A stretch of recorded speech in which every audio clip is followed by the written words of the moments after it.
Testing. There you go. Good morning. Okay, we're going to get started here in a second or two. There's plenty of room up here in front. Please, ladies and gentlemen, we have some more people coming in the back, so we're about to get started.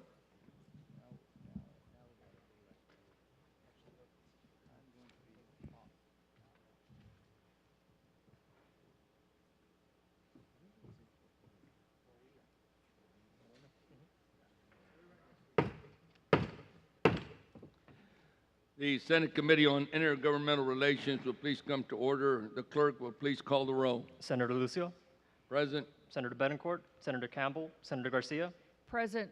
Senator Huffines, here. Senator Menendez, present. Senator Taylor. A quorum is present. We do have our vice chairman that's coming in. Actually, he just landed about 10 minutes ago, so he's on his way to join us this morning. Members, good morning and welcome to the Rio Grande Valley and to the Senate District 27. Thank you for taking time out of your busy schedules to be part of our housing affordability hearing. As many are aware, Lieutenant Governor Dan Patrick provided our committee local and regional government interim charges which impact regional economies like the one we will cover today.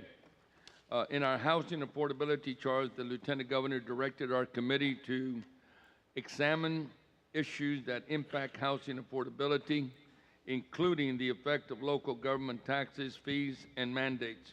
Evaluate the cost of purchasing a single-family residence in different parts of the state, factoring in the impact of local rules and regulations to identify matters of policy with the greatest influence and identify ways to increase transparency and awareness prior to the adoption of costly local ordinances or orders.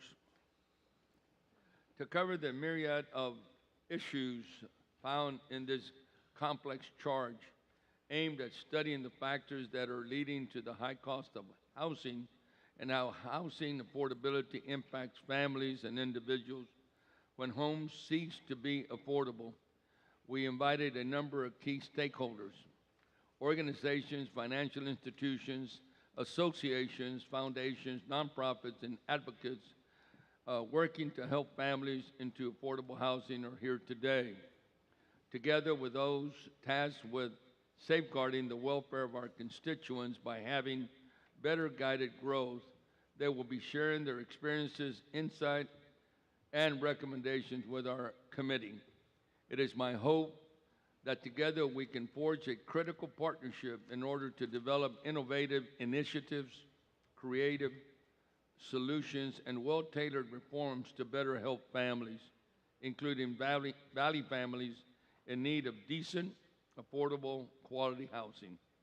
There is no doubt in my mind that IGR, a committee I am proud to chair and which has standing jurisdiction over housing-related matters, will be successful in improving the state's response to housing affordability challenges and will strengthen Texas's effort in assisting families and individuals achieve the American dream. Because our agenda is so extensive, we ask those testifying to please highlight the key points of your remarks within the time that has been allotted. Please supplement your oral testimony by submitting any written remarks you may have. Rest assured that we will be using both oral and written testimony for the drafting of our interim report.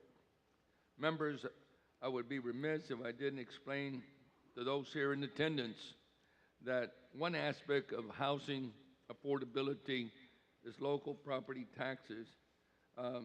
Has a specialized committee, the Senate Select Committee on Property Tax Reform, that is handling this issue.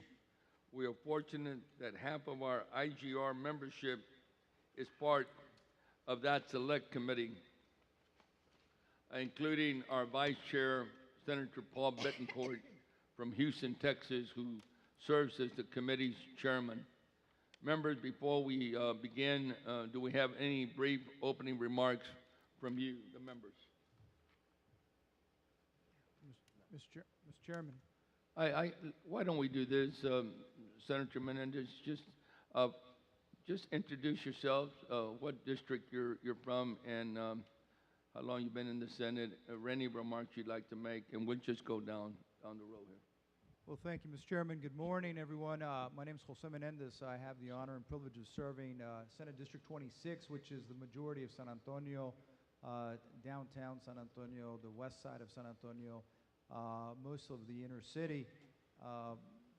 While we're here in our official capacity as senators, as members of the Intergovernmental Relations Committee, and we're going to talk about this housing affordability charge, I think what's important, and I'm glad to see so many mayors in the room, that we keep an eye on the fact that those of us, and I had the honor and privilege of serving on the city council, that affordability is not just being able to buy the house, but being able to stay in the house, being able to afford maintaining the house, being able to know the cost. And so I look forward to this charge and the things that come with it. And I want to thank you, Mr. Chairman, for bringing us down to being so close to the place where I was born, San Juan. And it's an honor and a privilege to be down here with you and the members of this committee.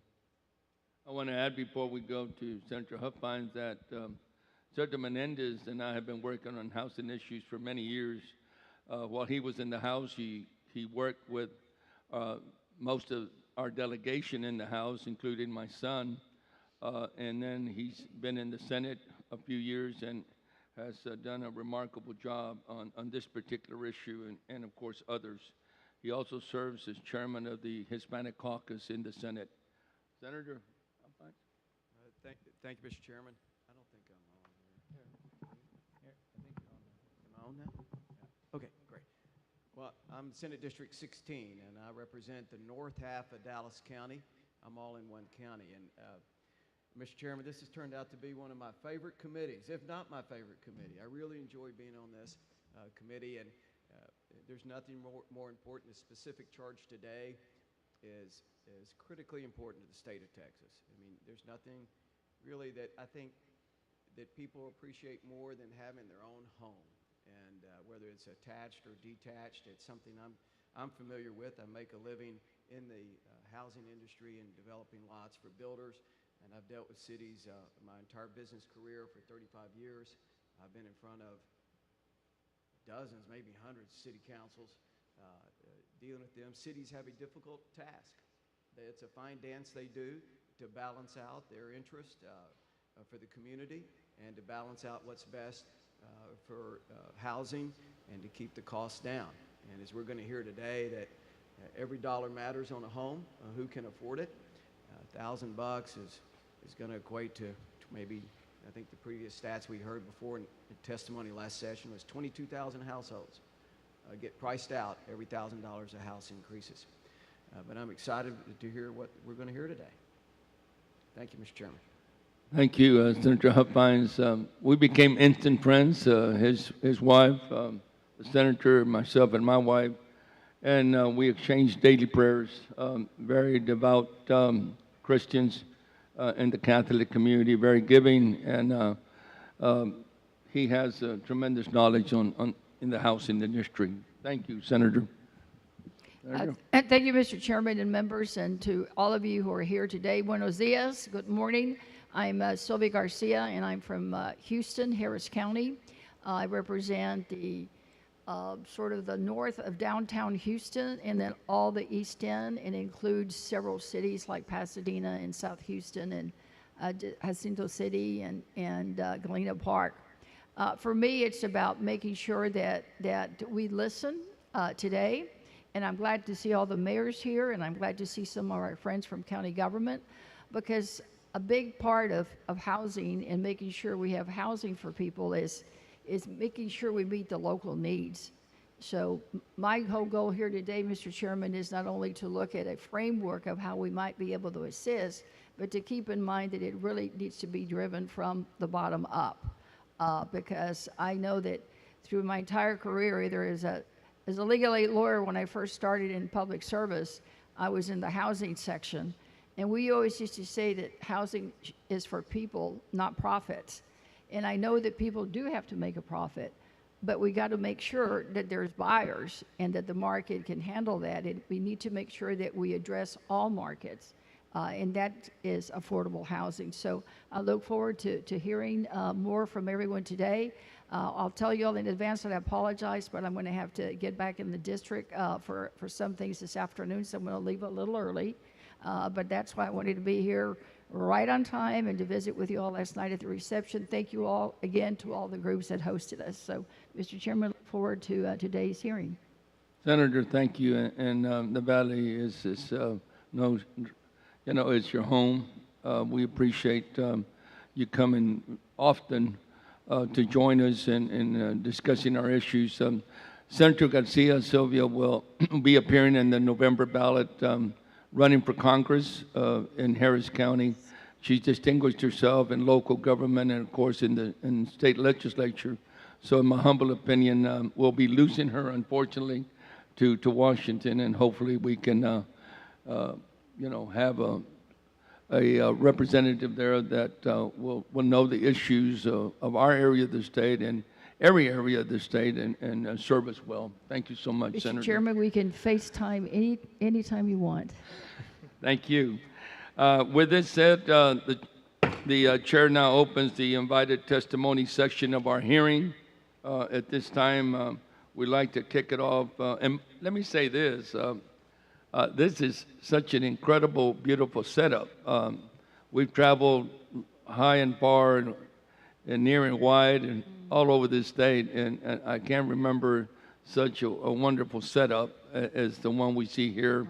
So a lot of credit goes to the wonderful All-American city of Pharr, the surrounding communities who I know have worked very closely together, the whole valley for that matter, but Christy and everyone else, thank you so much for affording us an opportunity to have a wonderful setting.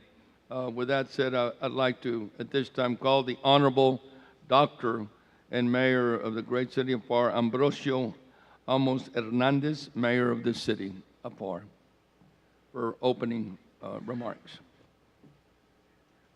Let's go ahead and bring the panel up. I apologize. We also have with us a great leader in this area of the valley as well, the Honorable Jim Darling, Mayor of the city of McAllen. We just got all-American cities here today. The Honorable Chris Boswell, Mayor of the all-American city of Harlingen, another incredible leader. Mayors, welcome. We'll go with Mayor Hernandez, and then Mayor Darling, and then Mayor Boswell, in that order. Wonderful. Good morning. Good morning. Good morning, everybody. Good morning, Chairman Lucio, of course, Vice Chair Benecourt. She'll be arriving, and honorable members of the Senate Committee on Intergovernmental Relations and distinguished guests. I am Dr. Ambrosio Hernandez, the Mayor of the great city of Pharr, and on behalf of the city of Pharr and its officials, employees, and families, I want to welcome you to our great city of Pharr. I want to thank you for inviting us to be part of this committee hearing to share our local experience regarding housing affordability in our area, to understand the cost of home ownership relative to our region, and to provide us with the opportunity to share how we are implementing innovative projects and partnerships to address housing needs for families in our community. We hope that you will gain valuable insight from these and similar hearings and use this information to make policy decisions in Austin that will help benefit more families as they seek affordable housing opportunities. The city of Pharr, a little background on its population and demographics in Pharr. As you know, the city of Pharr has a population of nearly 80,000 residents, according to the July 2017 population estimates by the U.S. Census Bureau. This will translate to approximately almost 21,000 households with an average of almost 4 persons per household, according to the 2012-2016 American Community Survey. The median household income is approximately $36,000. The median value of our owner-occupied housing units is approximately $73,000.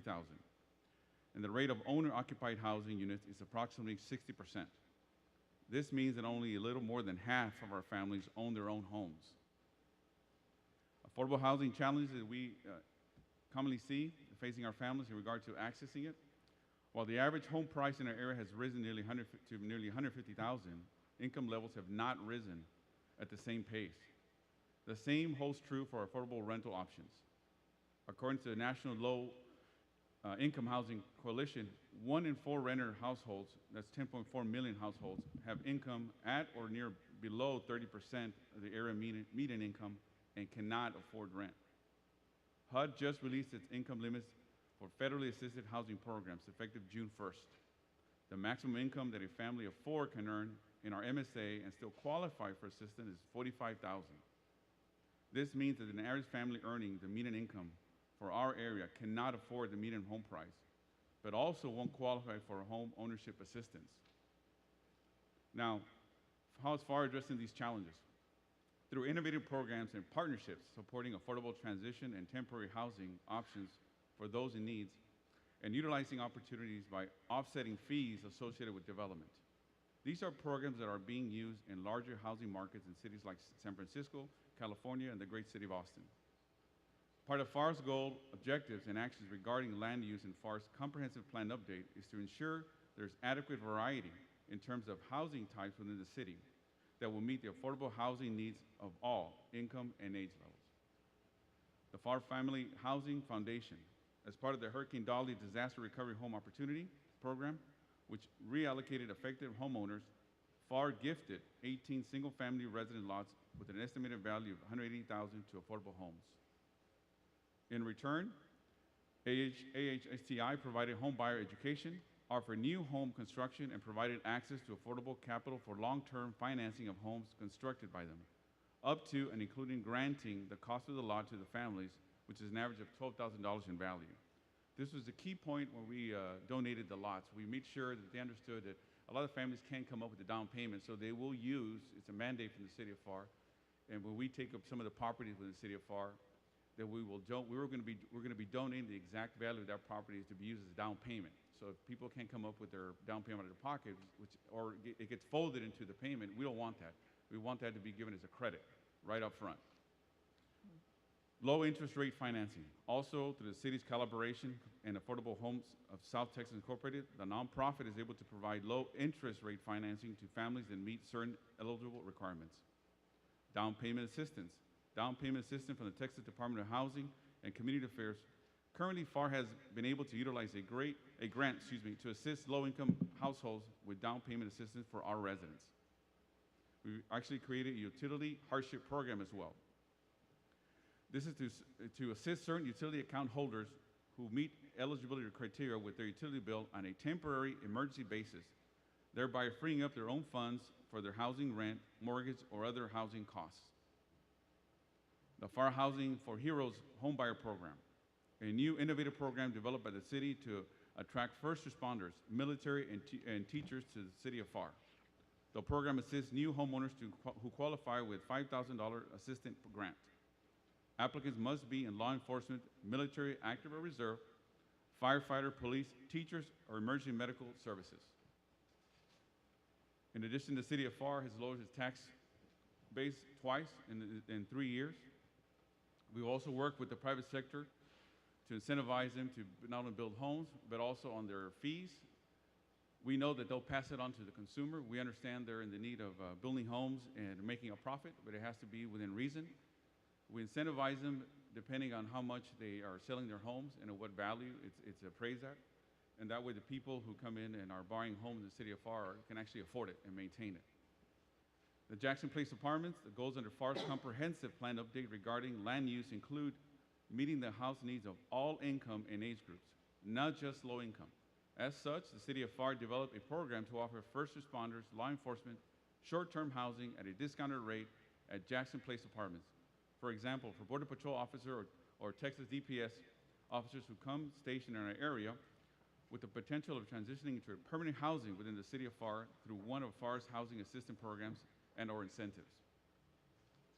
Pharr has taken a proactive approach to affordable housing through innovative programs, partnerships, and leveraging resources.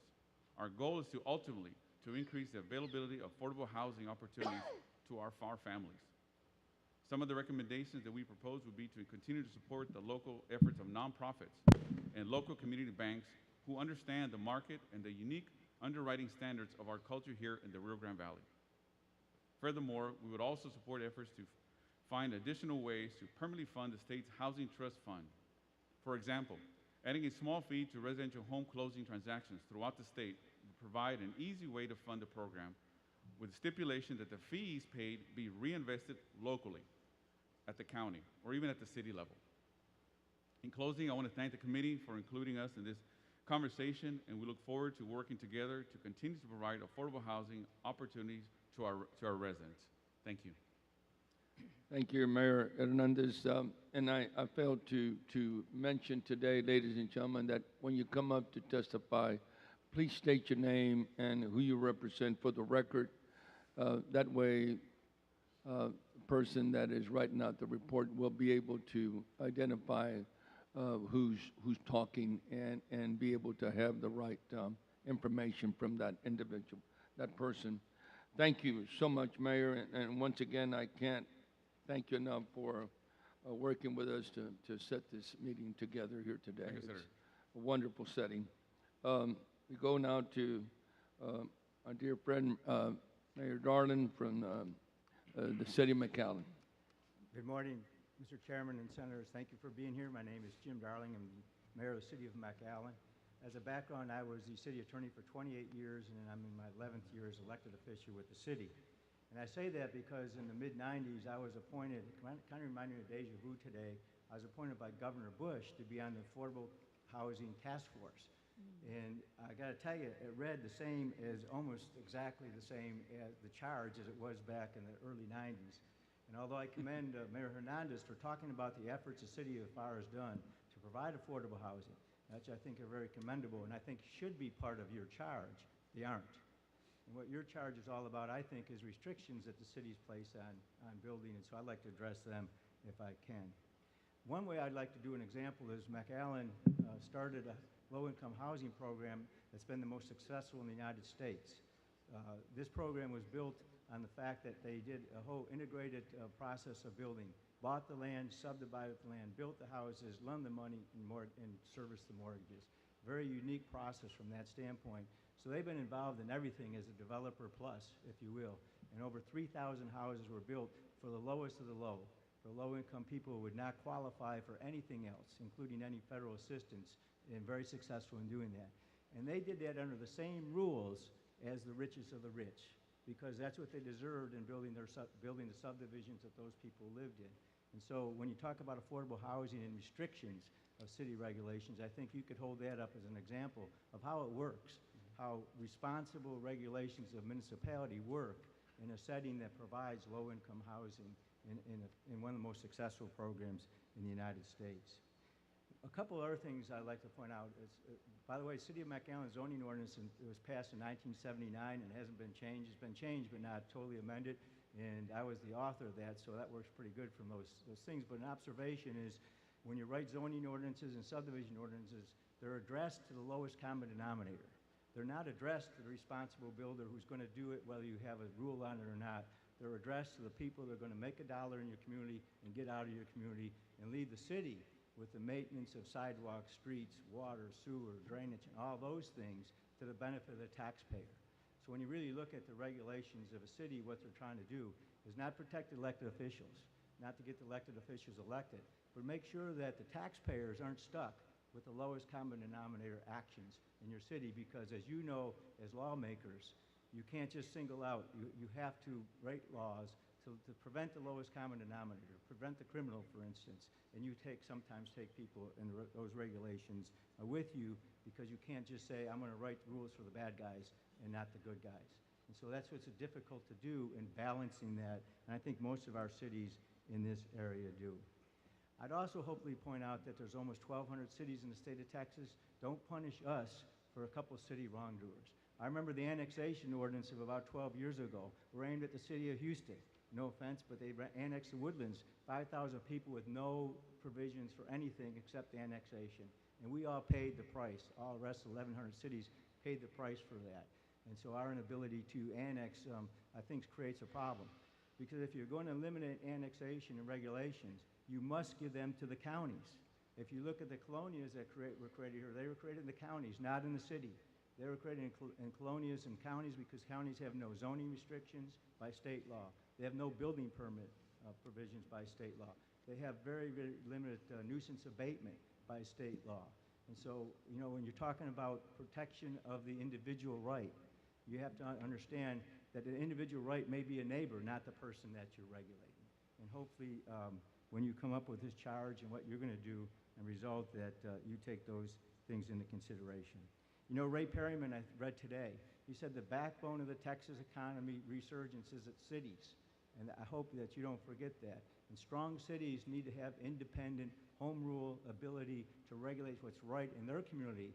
And if their community doesn't like it, they can vote me out of office pretty easily. And hopefully you understand that. So what we're trying to do is to protect the taxpayer by the regulations that we do. Reasonable regulations are important. And talking about regulations, I would ask you also, although this is directed to local government, to look at state regulations, TCEQ regulations, as it pertains to cost of development in our cities. Adoption, forcing us to adopt nationwide building codes, has an effect on our cities because what goes in North Texas doesn't make sense in South Texas a lot. And so the state by itself and its own regulations, I think, adds cost to affordable housing in our areas. So in closing, you know, I might say one other thing, and this relates to tax credits. I'm going to talk one thing about incentives on tax credits. The tax credit process is a very political process. It doesn't result in placing affordable housing in appropriate places for our citizens, and oftentimes 30 to 35% of that tax credit goes away, doesn't stay with the community, it stays with the developer in form of all kinds of fees and charges to the detriment of providing truly affordable housing in the multifamily area that's not only affordable, but also a quality of life that people should expect when they live in those areas. So I thank you for being here, and hopefully when you go to Austin, you realize that we're trying to do a good job under a lot of different pressures, and we need to make sure that we continue to have responsible building, but building also that recognizes that we encourage economic development in all our cities. Thank you. Thank you, Mayor Darling. Mayor Boswell now from Harlingen, Texas. Thank you, Senator. Good morning. My name is Chris Boswell. I'm the mayor of the city of Harlingen. And welcome to the Rio Grande Valley. We're glad to have each and every one of you here. We really do appreciate it when you come into our area of the state and give us an opportunity to show you what's happening in our local communities and to be able to visit with you personally and have you see what our region of the state is like. And so I want to express on all of our behalf our appreciation that you're here today. The city of Harlingen has not raised its tax rate in over 12 years. In fact, it lowered its tax rate once during that period of time. I've served as the mayor of Harlingen, had the privilege of doing that for the last 11 years, and was on the city council for 9 years before that as a city commissioner. So this last year, the city of Harlingen increased its building permits by over 30%. We've had an unprecedented increase in our retail sales tax growth of over 18 months of consecutive sales tax growth, with this fiscal year averaging now year to date about 10% growth in our retail sales tax. Our water and sewer connections increased by 33% over the prior year's rate and 42% respectively over the last year. So we've had, are experiencing good growth in our community, as all of the communities down here in the Rio Grande Valley are experiencing, positive growth and development. We're seeing a lot of things happen in our communities. I think we have under development in the city of Harlingen this year more residential lots and houses than we have had since the recession of 2008. So we're continuing to expand the development and building. So the economy seems to be going very well here in our communities, and I think that the evidence of the growth, some of the percentages and the numbers that I've given you indicate that that the process is working for our local communities here. Private developers are able to develop, and they're able to build in our local communities. And the proof is in the pudding. The proof is in the evidence is in the numbers that I just shared with you, along with the numbers that you can see from other communities. Having said that, we're very proud of one thing that we've done in this last couple of years in the city of Harlingen, which is a private-public partnership working with a private developer, MRE Capital. We'll invest over $5.5 million through a 9% LIHTC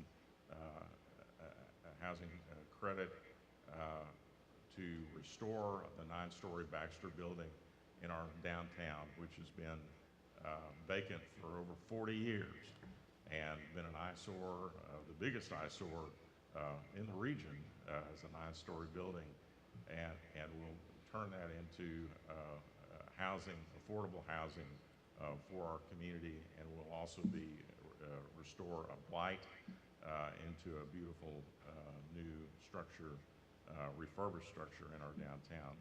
We've also done something very innovative in the city of Harlingen, and that is to work and to develop a strong partnership with Habitat for Humanity. Take our Harlingen San Benito Housing Finance Authority, and we use funding from that agency to help build lots. We also go in and we demolish old blighted structures in neighborhoods that are graffiti magnets and places for crime and drug use.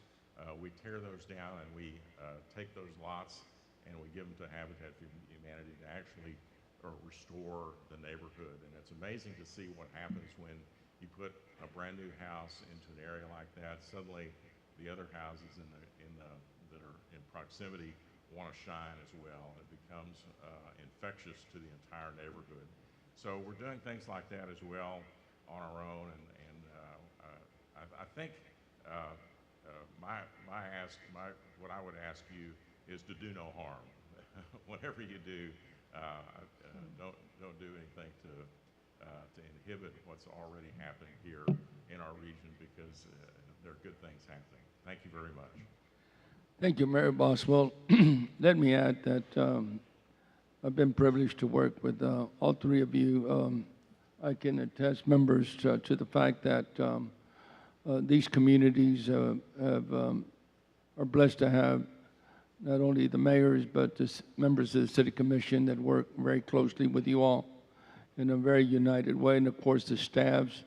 I know your city managers, your staffs, and I know that each community that is represented at this table here by you are very fortunate to have the type of leadership that's available in your communities.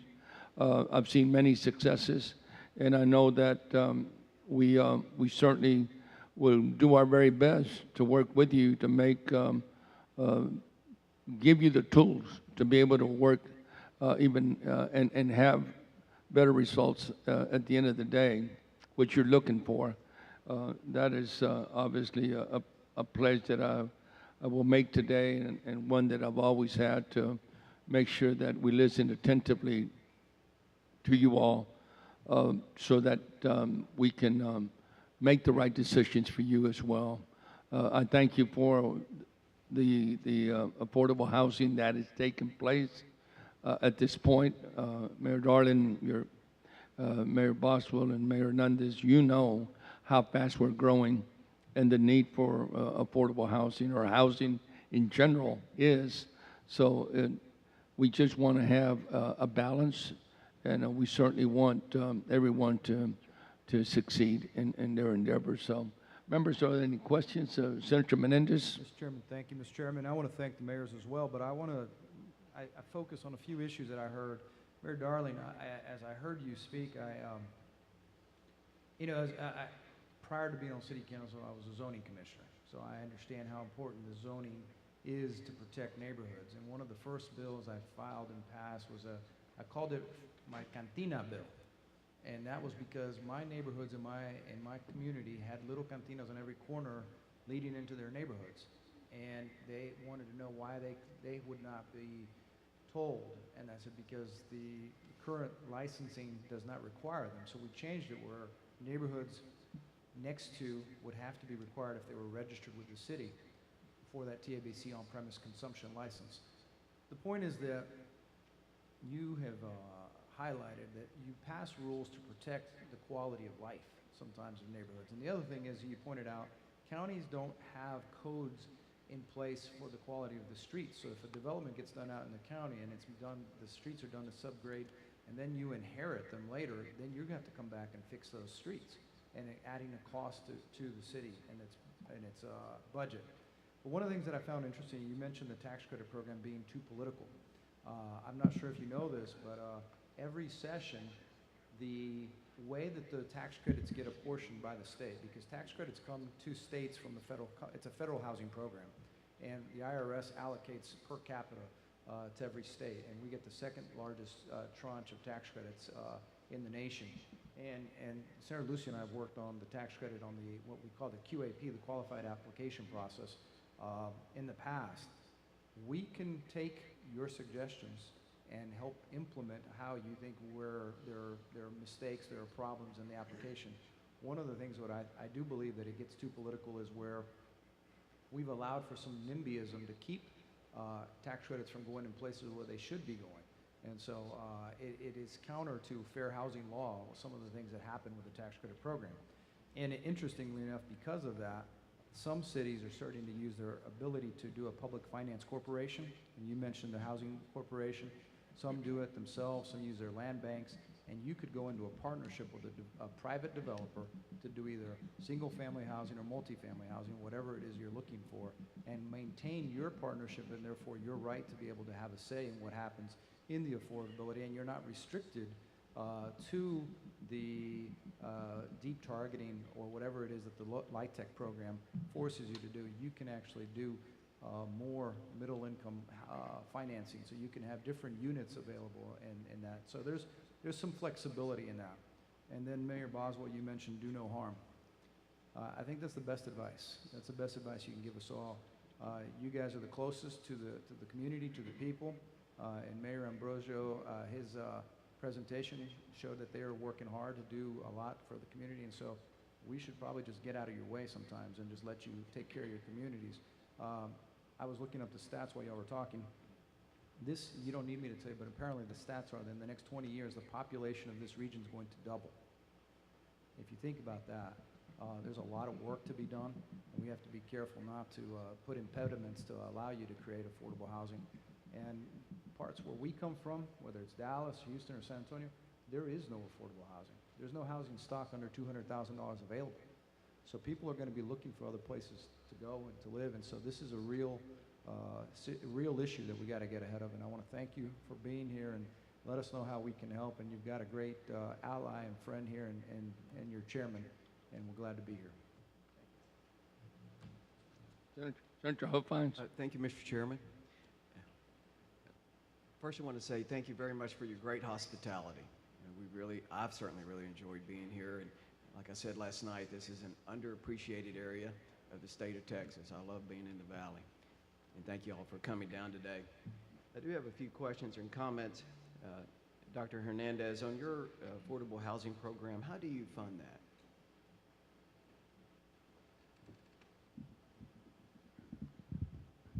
We use a couple of tools. One is obviously we go after grants, and second of all, we use our tax base as well. And if need be, we supplement it with some other funds from our city coffers, so to speak.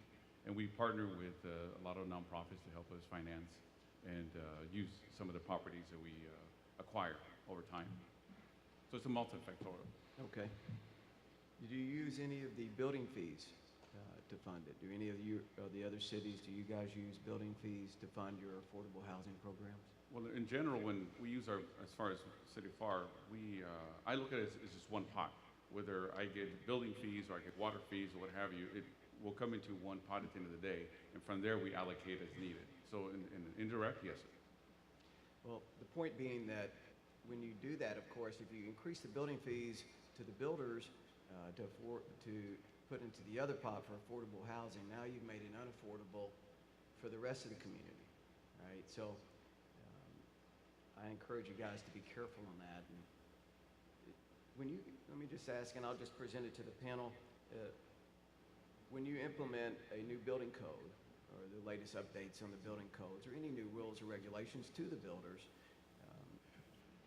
do you look at, or have you done a cost-benefit analysis of any of those rules and regulations? This is Jim Darling. When we do, we don't just adopt new building codes. We make sure that the building inspection department lists each change, because often they say, here's a 2018 version.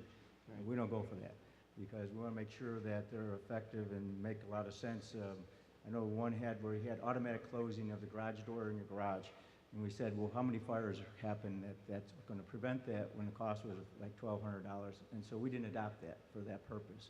And so we make sure that oftentimes your building inspection department, they just say, go and do it. So we make them go through the extra work on that.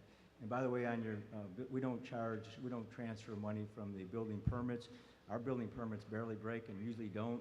The cost of the building inspection department and those kind of things, and we understand you would just be, I think you gotta understand, we compete, all these cities are around each other. We compete for development. I would love to have these two guys get crazy and do all these laws and prevent development. I mean, everybody watches what we do. The builders know what the regulations in each city are and what it costs, and so we're very cognizant of what we do and its effect on construction costs. Well, The cool thing is about local government is everybody's got my phone number. You know, it's not hard to track me down. You can get me in the law office, you can get me at home, you can get me on my cell phone. And so if there's a regulation or a problem, or a builder's got a problem, I'm going to hear about it. So I'm always doing cost benefit about whether I want to get a phone call or not. And so we're really here on the front line, and we hear these things from our developers and our builders, and we know exactly what's good and what's not good, I think. To add to that, it's the city.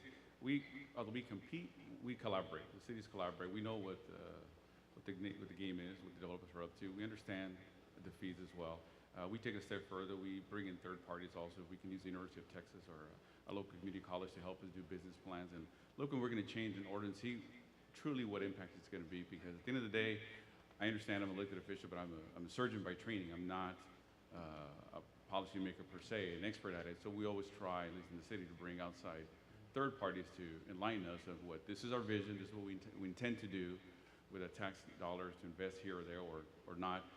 What physical and financial impact could it possibly have on the taxpayers of Pharr?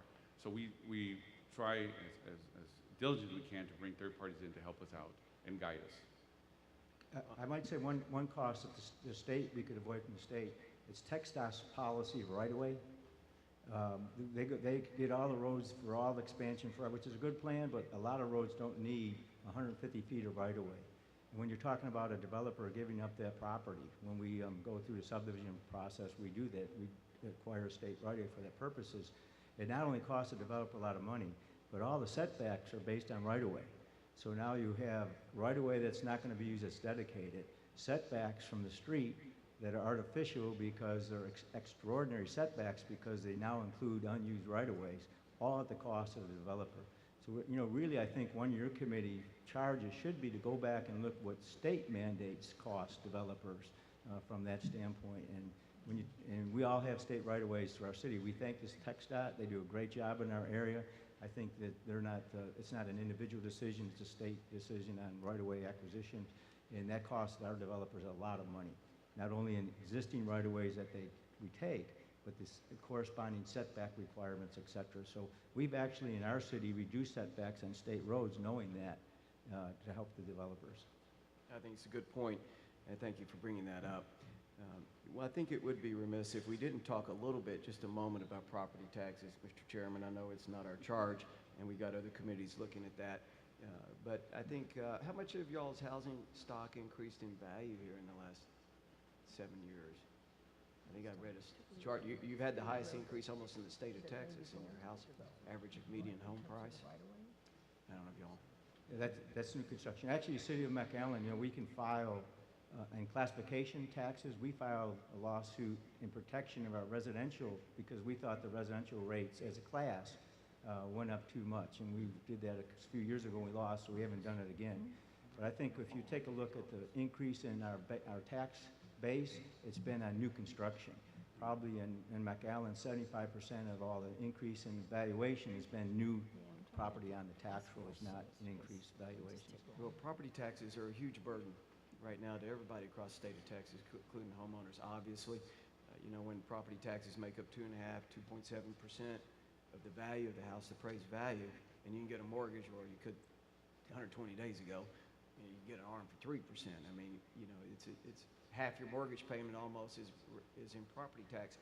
But the point being on that also is that the city's revenues certainly have gone up a lot related to that bucket stream of cash you're getting in from property taxes. And even though you mentioned that you had increased your property tax rate in the last several years, I'd ask you to really look at the effective rate because I know revenues have really gone up on what you're bringing in on property tax.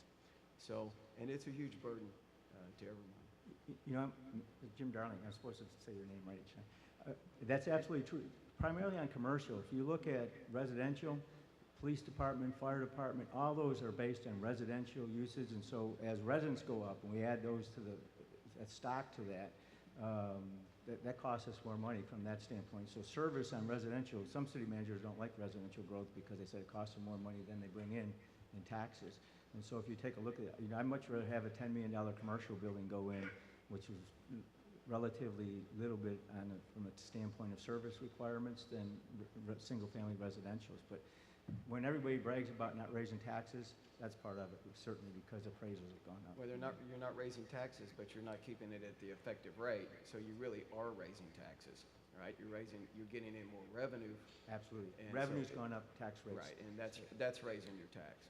So thank you guys for coming down here today. Senator, on that topic, just point of clarification, we clearly can control what happens in our borders when it comes to the cities. I can't control what the school district does, and I can't control what the county does.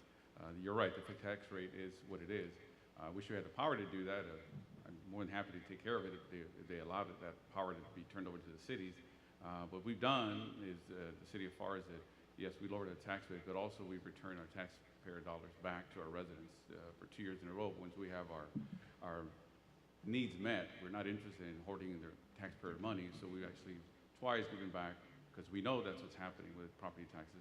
We've given back to our taxpayers, the city of Pharr residents, money so they can do as they see fit for their families. But if we were to have the power, and I'm sure the mayors would agree, to override the appraisal district and override what happens and fund the school districts better, we wouldn't be having our tax rates keep going up so high, out of control.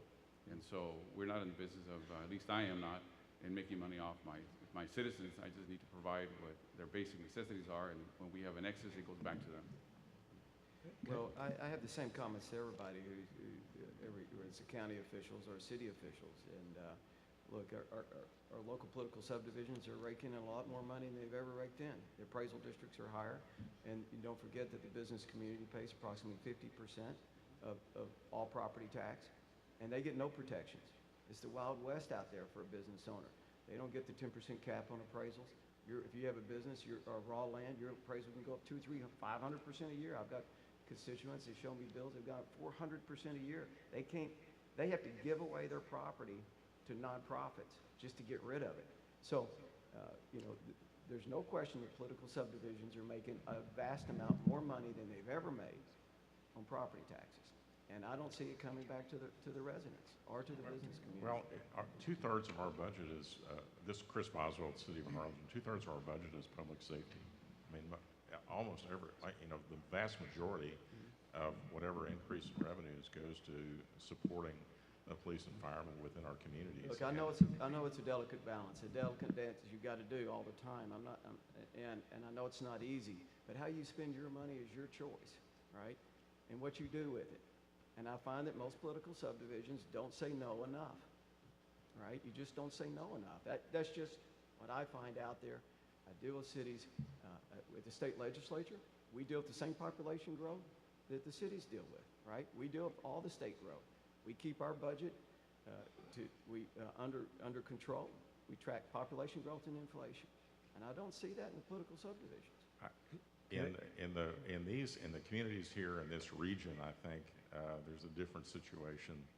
I think what you see increases in revenues. You're seeing it based primarily from new growth and from growth of the communities, not from raising property. The appraisal of the properties, from actual new growth, new building and new construction. And so what I would implore you to do is to think about bracketing and understanding that what our situation is different than the metro areas. Our communities are different. We do not overtax. Everybody's overtaxed, but we try to keep that balance to try to keep good public safety, good standards in our communities, I think is different than some of the metro areas. One other thing is, we're only 16% of the total tax burden. So you haven't addressed the school taxes, which that's the biggest complaint I get, and personally my biggest complaint. And the other thing, when you say we don't control spending like on police and fire, we're a collective bargaining city. That's a state, it's election, local election, but state mandated law. And so we have to sit down and bargain with police and fire. 100% of our ad valorem tax plus goes to police and fire only. Well, I understand that. We won't get into big debate on it right now, but I just respectfully disagree on that. And I encourage you guys to really do serious cost-benefit analysis when you adopt any new rules, regulations when it comes to the building community. I know that most cities do not, and they don't do a formal study done to really find out. I mean, you might call a few guys in the business and say, hey, what do you think if we do this or that? That's okay. But a real study is very beneficial, because if it's scientific, if it's health and safety, make it scientific. What are the cost benefits of every rule you do? And I think you'll be surprised at how much you really can not have to implement to the builders to drive the home process up. Thank you, Mr. Chairman. Thank you, Mr. Chairman. That's Senator great advice. Hopkins. It really is. For the record, I'd like to add, before I dismiss this panel, that we invited Mayor Tony Martinez from Brownsville, Texas, and my staff indicates to me we never got confirmation. We included him, though, on the agenda just in case he did show up. But thank you, mayors, once again. We will obviously compile all that is not only said here in this setting, but wherever we travel in Texas. And I personally will be sitting down with you all to discuss these issues even further, to make sure that we prepare ourselves for the next session. Thank you so much, and thank you for your leadership. Thank you.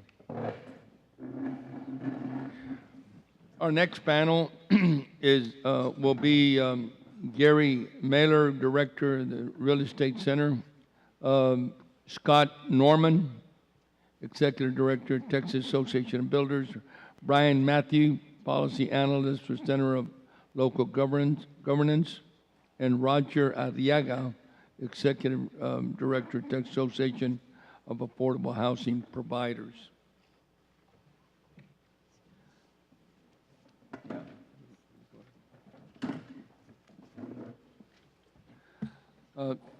Members of the panel, as you take your seats, please remember to state your name, title, and in what capacity you will be testifying. As a reminder, invited testimony is limited to 7 minutes. 5 minutes, I've been corrected here, 5 minutes, but we might ask some questions, let you speak a little longer. To everyone testifying, please fill out a witness card and please submit them to our committee staff, because we need this as part of our public records. And lastly, for our official Senate audio recording, and for those who are hearing impaired, those who are testifying, please speak directly into the mic. Thank you very much. So we'll go with our first speaker, Gary W. Mailer. Thank you, Chairman and Senators. My name is Gary W. Mailer. I am the director of the Real Estate Center at Texas A&M University. And I'm honored to be here with you. And we've spent quite a bit of time this past year in particular looking at affordable housing. We have a young graduate student who is working on this, and we're working on a assessment tool that we've employed in a couple of cities already to help them assess just where they stand in terms of the amount of housing that they have in the affordable housing category. It is an honor to be here. Texas is growing dramatically. Our economy is strong, and with that, we're creating a lot of jobs. As we do, we're bringing in a lot of people into the state. In-migrants from other states and other countries as well. Those in-migrants are typically home buyers. They typically come here, they're ready to buy a home. That means you would expect this from a guy from A&M, Texas A&M, right? To talk about supply and demand. If you're talking about economics, that's what it boils down to. Well, demand is strong because Texas is growing. Our economy is strong. On the flip side, the supply side is constrained. It's constrained for a number of reasons. Lower availability of finished lots. That's partly due to the recession that we came out of, the Great Recession. It's also due to the fact that we had some regulations like on banks in particular, on loaning for acquisition, development, and construction loans. So we're way behind the curve in getting a lot of finished lots in the marketplace. That puts increased price pressure on that land. And we also are bringing people into this state from other states and other countries where housing prices and land prices are even higher. So when they come here, they're accustomed to higher prices. They're willing to pay, they're able to pay, they've got equity coming from California, New York, other countries, Japan. They're accustomed to that. So they're bidding up the prices at the margins, and we're seeing it in our land prices, we're seeing it in our houses, we're seeing it across the board. So growth is a great thing, but it also brings the fact that we're bringing competition into the state for our residents as well in the process. That's a good thing, it's a bad thing. It's a two-edged sword, like most things in life. There are unintended consequences in everything we do. The building industry is still regrouping from the recession too. I know of a couple of large building companies, home builders, who laid off 67% of their workforce. Trying to regroup all of that. It takes time to rebuild that infrastructure. The supply chain and the building material side of it is still rebuilding. We've got shortages of skilled labor, particularly framers, electricians, journeyman plumbers. So again, we don't have the people we need on the ground. Right now, we're not even close to coming back to where we were years ago in producing the number of building permits that we've had in the state of Texas. So we don't have the supply. That puts a lot of pressure on prices. Demand is strong. Cost factors. There are a number of cost factors that really come to mind as I think about it. Regulations at the municipal level. And don't get me wrong, some regulations are absolutely necessary. But I agree with what you said, Senator Huffines. We need to look at all those regulations, make sure they're effective and they're needed, because they're always, in fact, every regulation has a cost. Every regulation has some cost. Just implementing the time it takes to do it. If you're a builder developer, you're going to have to go through all kinds of processes to meet those regulations. That takes time. Time is money, and that impacts cost. At the national level, we're seeing talk of tariffs on aluminum and steel this morning. We're talking about tariffs on Canadian lumber. All of those things have impacts on cost. And again, lumber mills have shut down. A lot of impact. We're seeing spot shortages of materials and labor because of storms, not only in Texas, but Louisiana and other states. And the construction trades are mobile. They go to where the jobs are and where the money is. When you have a major event like that, there were a lot of people from Texas that left and went to Louisiana. They went to the oil patch. We lost a lot of skilled labor to other trades in other areas of the state and other countries, other states. As I said, we've got also another thing I think that Henry C. Cineros talked about a decade ago. I think we have a skewed view of what affordable housing is. We need to rethink what affordable housing actually is.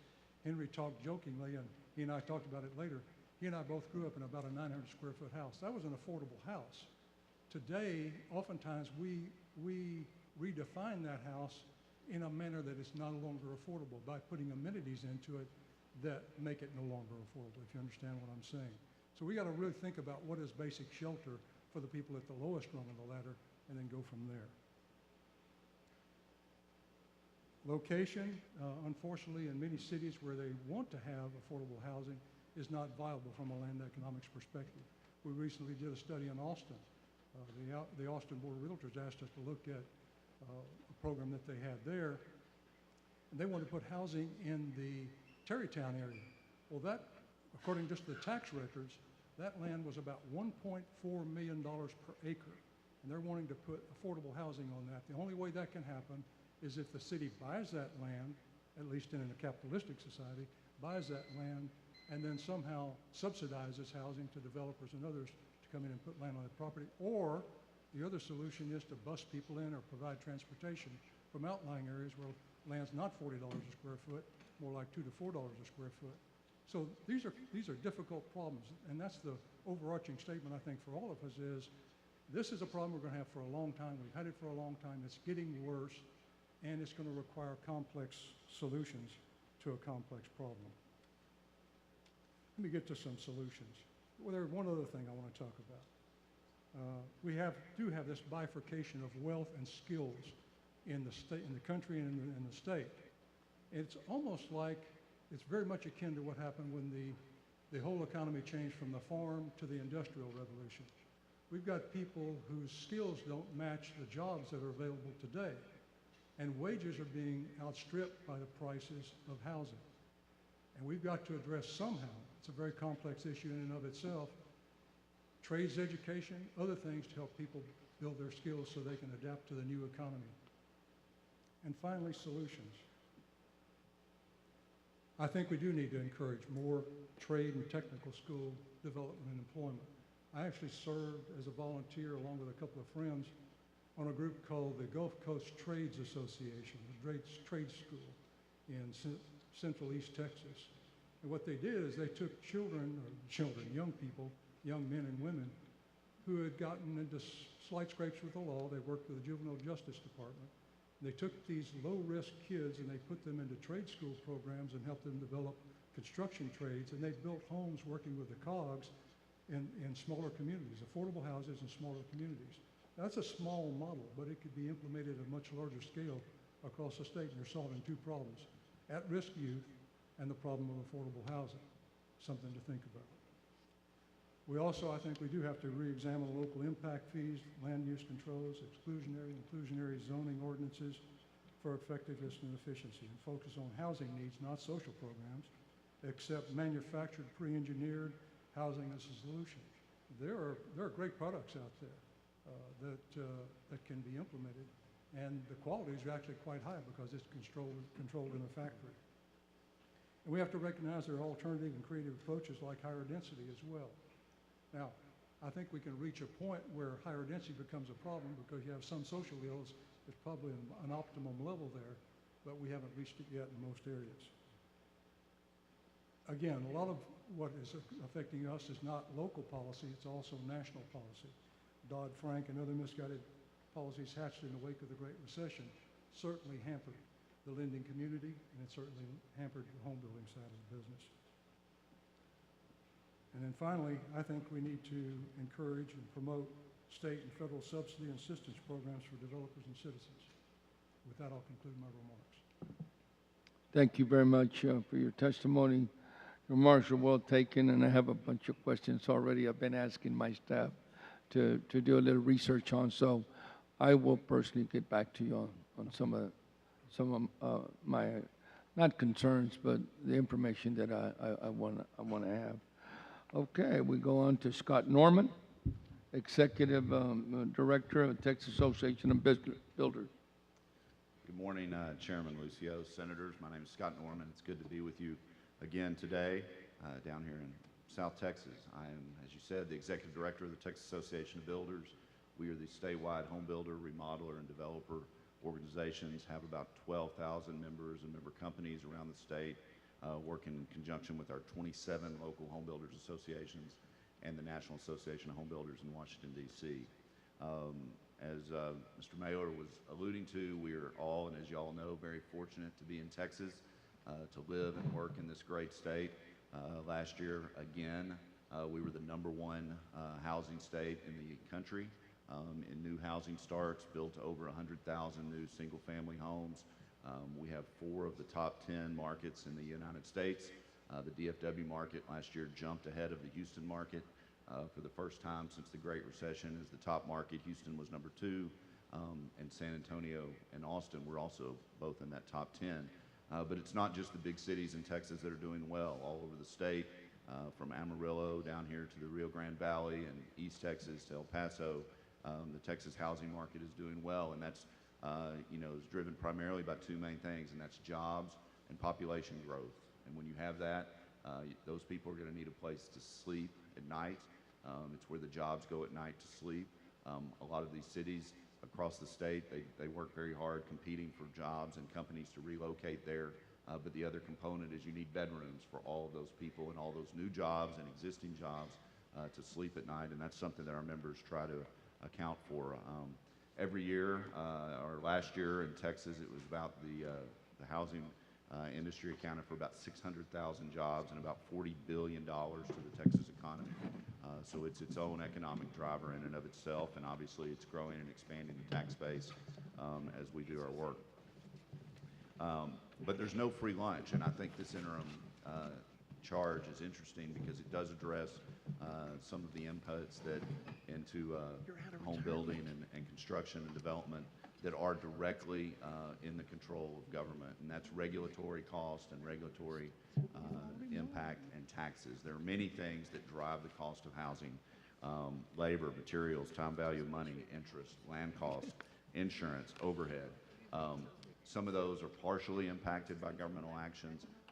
Most of those are free market primarily impacted, but regulatory costs and taxes are directly controlled and dictated by government at all levels, and those impact the final cost of housing. They go into those inputs and raise those costs.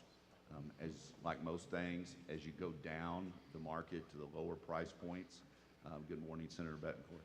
Good morning. As you go down the price points, those people are most sensitive to those housing increases. I included a table and some information from Dr. Mailer's, the Real Estate Center at A&M, that shows the sensitivity at various price points on a $1,000 increase. And any of you that have ever been involved with a remodel or building a home know it does not take much to increase that cost by $1,000. In fact, you can increase the cost by tens of thousands of dollars.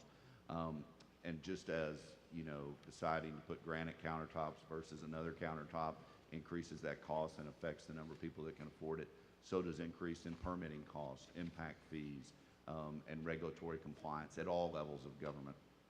I've also included an updated study from a year or two ago from NHB, our National Association's Economics Department, that talks about nationally the percentage of a home that is attributable to regulatory costs. That does not include the tax burden, and obviously this is a national number. It's going to be a lot more in California than it is currently in Texas, and it includes all levels of governmental regulatory compliance. That's local, state, and national. That national average, I think, was about 24.3%. 3/5 of that, or 14.6% of the cost, is during the development phase, during the developer's portion of developing the lot, and the other 2/5 is during the building phase that the builder attributes. As I said, those are all numbers, and it's going to vary among cities. Some cities have much higher fees and regulatory burdens, inspection costs, and others than other competing cities. And just like builders compete in the market, cities compete as well. But what we've seen as an association is in the areas of the state where our home builders associations and our members work collaboratively with the local governments, cities, counties, is where we've seen some of the most successful examples of trying to address where there is the greatest need, and that is the lower price point homes. I think someone alluded to earlier, it is very difficult, if not impossible, Senator Menendez said, as to find any home under $200,000. In many of the biggest markets, more like $250,000, and to consider that affordable is just beyond the pale, because it is very, very difficult for the young starting families, our workforce, and others to try to live in the cities and communities where they want to live, where they work, and that's our greatest challenge. I pointed in there and I included in y'all's packet an article that's going to be coming out in our magazine later this month, so y'all got an advance copy of a very successful program that the city of Bryan has implemented. For years, their sister neighboring city, College Station, had greatly outpaced them in starts, and our home builders, working with City of Bryan leadership, developed a home builder incentive program where they waive inspection fees, waive sewer tap fees, water tap fees, and now in a certain range of houses, I think they've recently amended it now for houses between 2,000 and 3,000 square feet, and they've seen their building permits go up 300% since this was initiated in 2014. It's a highly successful model, and it's something that I think that could be replicated, and I hope we can talk about and try to expand around the state. So much so that now Bryan is outpacing their neighbor College Station in housing starts, which has increased their tax bases and other things. As we alluded to, there's lots of issues that drive local housing. The labor shortage continues to be a major problem for our industry. It was only exacerbated by Hurricane Harvey, which has highlighted it. We had a major shortage before the storm. It's even worse now on the coast and statewide. It's something that we're doing a lot. I want to thank those of you on the committee that have worked on this issue legislatively. We've had a lot of changes, and we've seen a lot of, from both secondary and higher education, efforts to increase the workforce. And it's taken a lot of work with school districts and community colleges and universities and local governments to try to address that as well. And so we need to continue to do that. But I look forward. I am glad y'all are considering this issue. It's a very important issue as our state continues to grow. If we're going to double in population in the next 40 to 50 years, all of those people have to live somewhere. And so we all need to work together to try to address that situation. And so I think it's incumbent on not just local city and county leaders, but legislators and individuals at all levels of government, decision makers, to consider any time they are making a decision, whether it be a new law, regulation, what have you, that they think about and consider as one of the main factors in making that decision. What is that impact going to be on housing affordability? Because it is going to be one of the biggest challenges our state faces going forward, and I would be happy to answer any questions. Thank you very much. I'm going to, at this time, welcome our vice chair of this committee, a very popular state senator, that one of the most popular ones that I've ever served with in the last 34 years, and one that is just very proactive in everything he does. Vice Chairman Pablo Bittencourt. I call him Pablo. His name is Paul. And I've always told him he needs to live up to that name because it's a beautiful biblical name.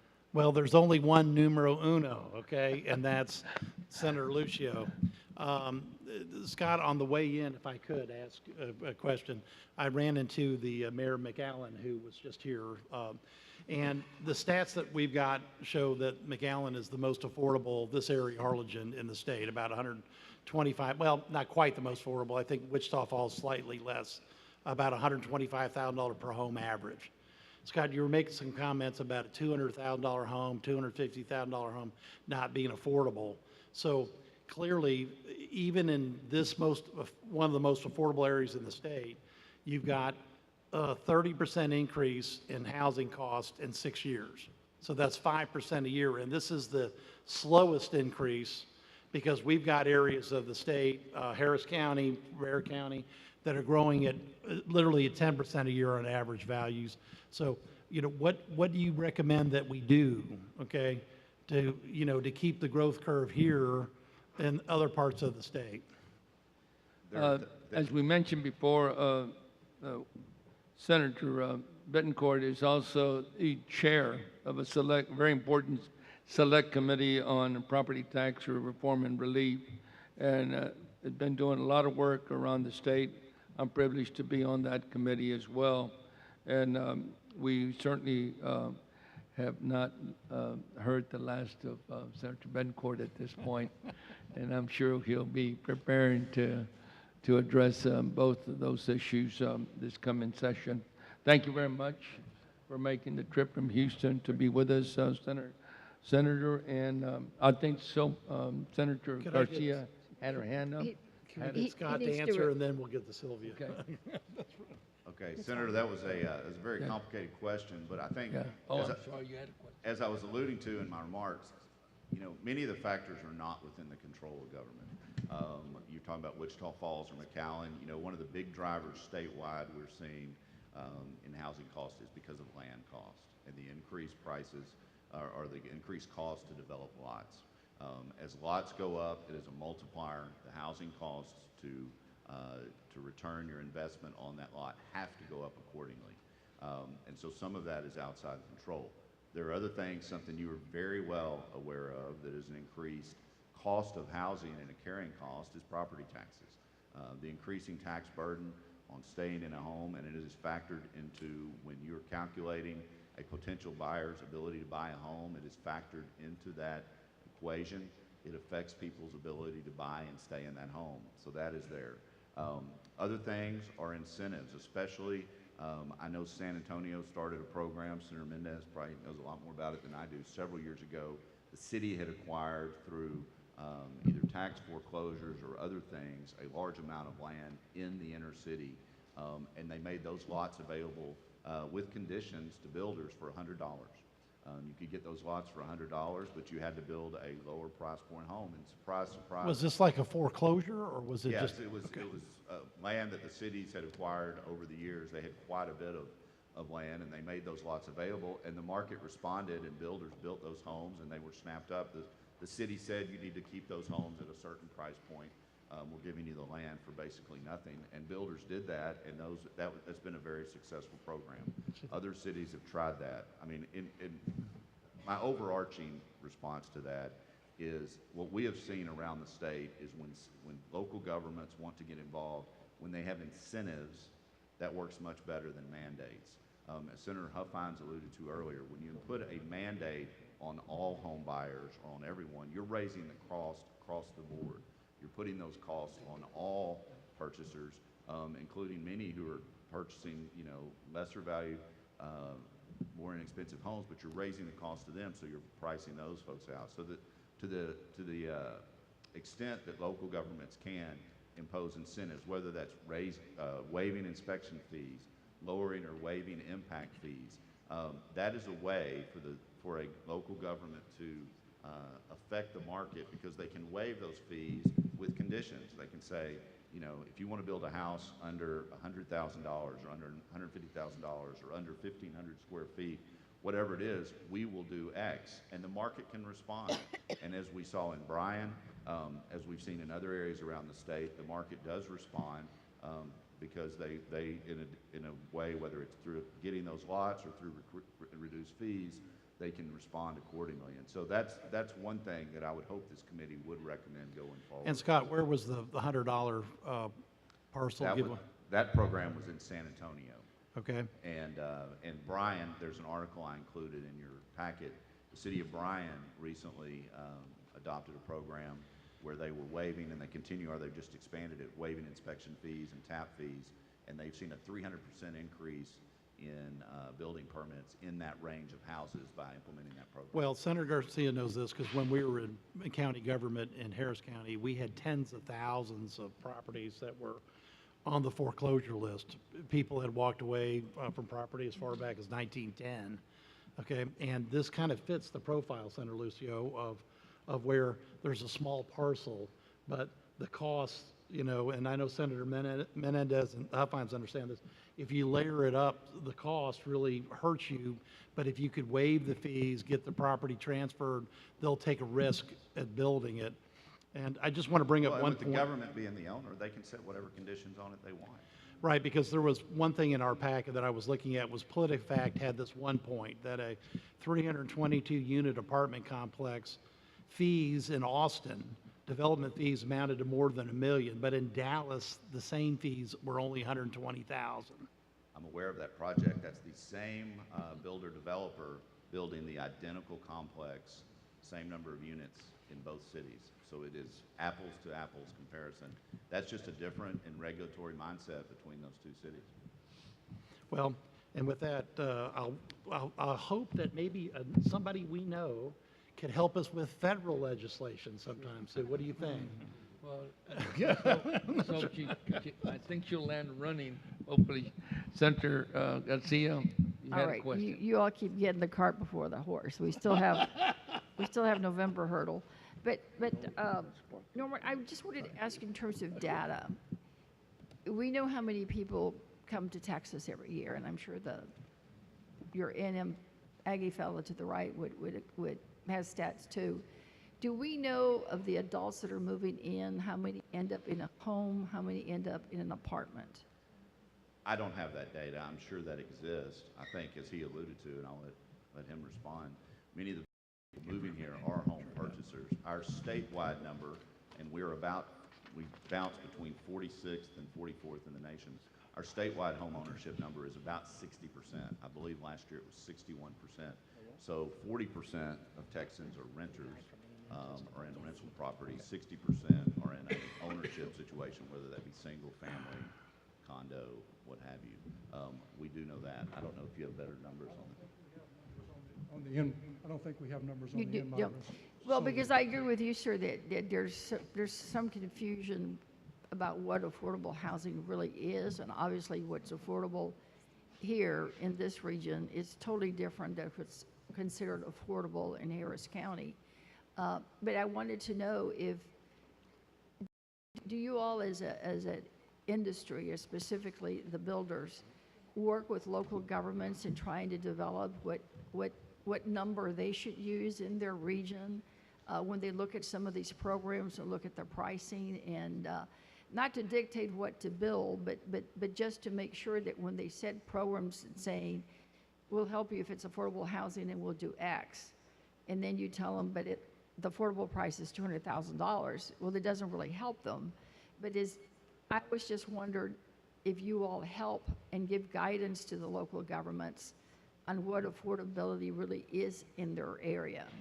Yes, ma'am. Our local builders and developers certainly work and have been engaged in many of these communities. I think, the cities working with their demographers and the Census Bureau and others can determine, based on their population and their income levels, that's fairly easy for housing economists and others to figure out what is the demand and price point. I think, the greatest impact in the cities, if Harris County, for example, have tens of thousands of vacant properties available, and if those are just sitting there, not earning any tax revenue for the local government, if they have the ability to transfer those lots for minimal cost, with conditions on them that they be built at a certain price point, I think you would see the market respond and do that. Well, I certainly agree with you on that, and I think Senator Rencourt does too. As you know, we don't always agree on everything. But I guess I get concerned because I know I used to debate that with our fellow at the county when I was county commissioner, with that first-time home buyer, and a lot of the programs that are established, the threshold that they were looking at was maybe affordable in Houston, but probably not Pasadena, probably not South Houston, and I don't think that we should play a role as a state in trying to tell local governments what threshold they would do, but I think it would be more appropriate for you as industry to assist the local governments to come up with a real number. Right. And because sometimes I just didn't think that there were real numbers. We are actually starting to do that. We've Are been you?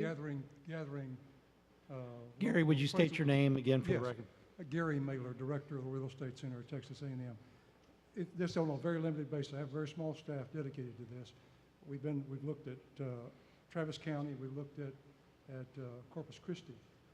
We've done an assessment of household income levels, and then you have to look at by income cohorts is what you do. Then you look at the total stock of the housing in the community, and you look at what's available, and you apply the normal norms that you would see for down payment costs for a person, including ownership costs like insurance and everything else. You look at how many people in that income cohort can afford the housing that's available in the community. And it's been surprising, quite frankly, that at the very lowest end, there's actually more housing than we thought. The shortages have been in other income cohorts. Well, I personally think there's a shortage in the Houston region, but I think another area that's very problematic for us, that when you talk affordable housing, people confuse that sometimes with public housing. It's like, oh no, we don't want public housing, and they don't see the difference, and the whole NIMBY, not in my backyard, just escalates. And you'll have a lot of people against a project when it's really just trying to get homes that are more affordable into the area. Two comments to that. I think one, there's a lot of good programs on, government subsidized and affordable type programs that are out there. But I think, and those are very important, but I think you have to remember it's going to be market-based. It's going to have the big segment of the population out there. The number of programs that are out there that there's government involvement, whether they be tax credit or local housing corps or whatever, only touches a small percentage of the need out there. And then secondly, what is affordable? It's ultimately a very personal thing. I mean, what is affordable to that family or that It's what individual? you can afford from your pocketbook. That's is what's exactly affordable. right. It's Yeah. it's directly related to what your income is, and what if any savings you have, and that's going to be what can you afford going forward. And so,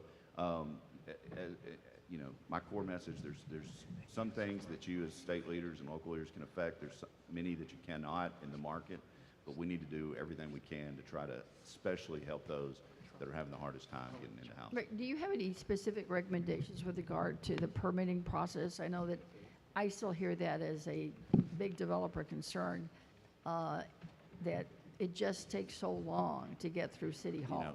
Time with the escalating we have in building costs, time is money, and some cities do a good job, some do not do a good job of trying to process permit applications and development projects and plating approvals through their system.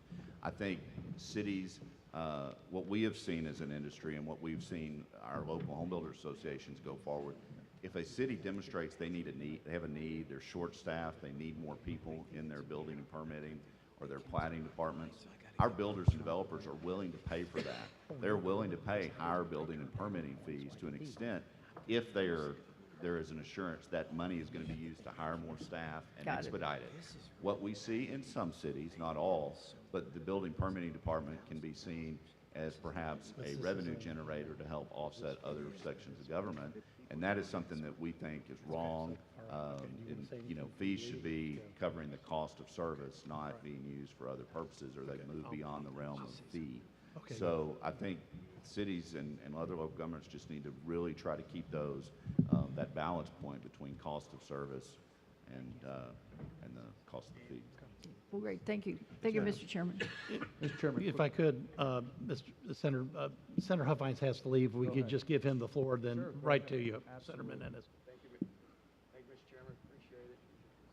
Yeah, talk right into it. Okay, thank you. Gary, I want to appreciate it. Can you hear me? I'm not on.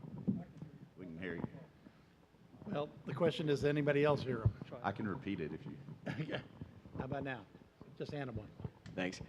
Gary, I want to just compliment Texas A&M real fast on the work you do with the limited staff you have. As a licensed real estate broker, I get all the materials, and I'm just absolutely fascinated by it.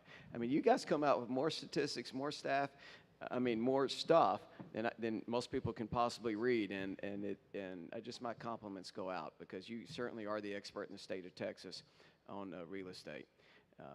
What would you think, real fast, would be the most important thing the legislature could look at next session for affordable housing? Wow, that's a tough question. I know it is. I'm sorry to put you on the spot. I know you had some conclusions there and solutions, but Yeah, I really think one of the things, again, we've emphasized college education so much. We need trades. We need trades. We can hit that hard. That'll help a lot. That can have an immediate impact. It'll be good for the state of Texas. You've got a lot of kids that are building up huge debts going to school, student loans, and they're going to get out with a job. I won't mention the disciplines, because I'll get hammered by the departments at the university for saying it, but they're going to come out of those programs with degrees, and they're not going to be able to pay back that student loan. They can go out and become a journeyman plumber, and they can make $100,000 a year, and they've got a job that's going to last a long time. We need skilled trades. That'll have an immediate impact. And it's cost-effective, very cost-effective. It affects cost dramatically, because they're bidding up those costs. right. Well, labor's certainly a big part of that. I appreciate that. And Scott, thank you very much, and thanks the whole panel for coming down here today. I know TPPF is here, and I really do appreciate that. Scott, you're representing the builders. I think it's important for folks to know that if it isn't the biggest industry in Texas, it should be.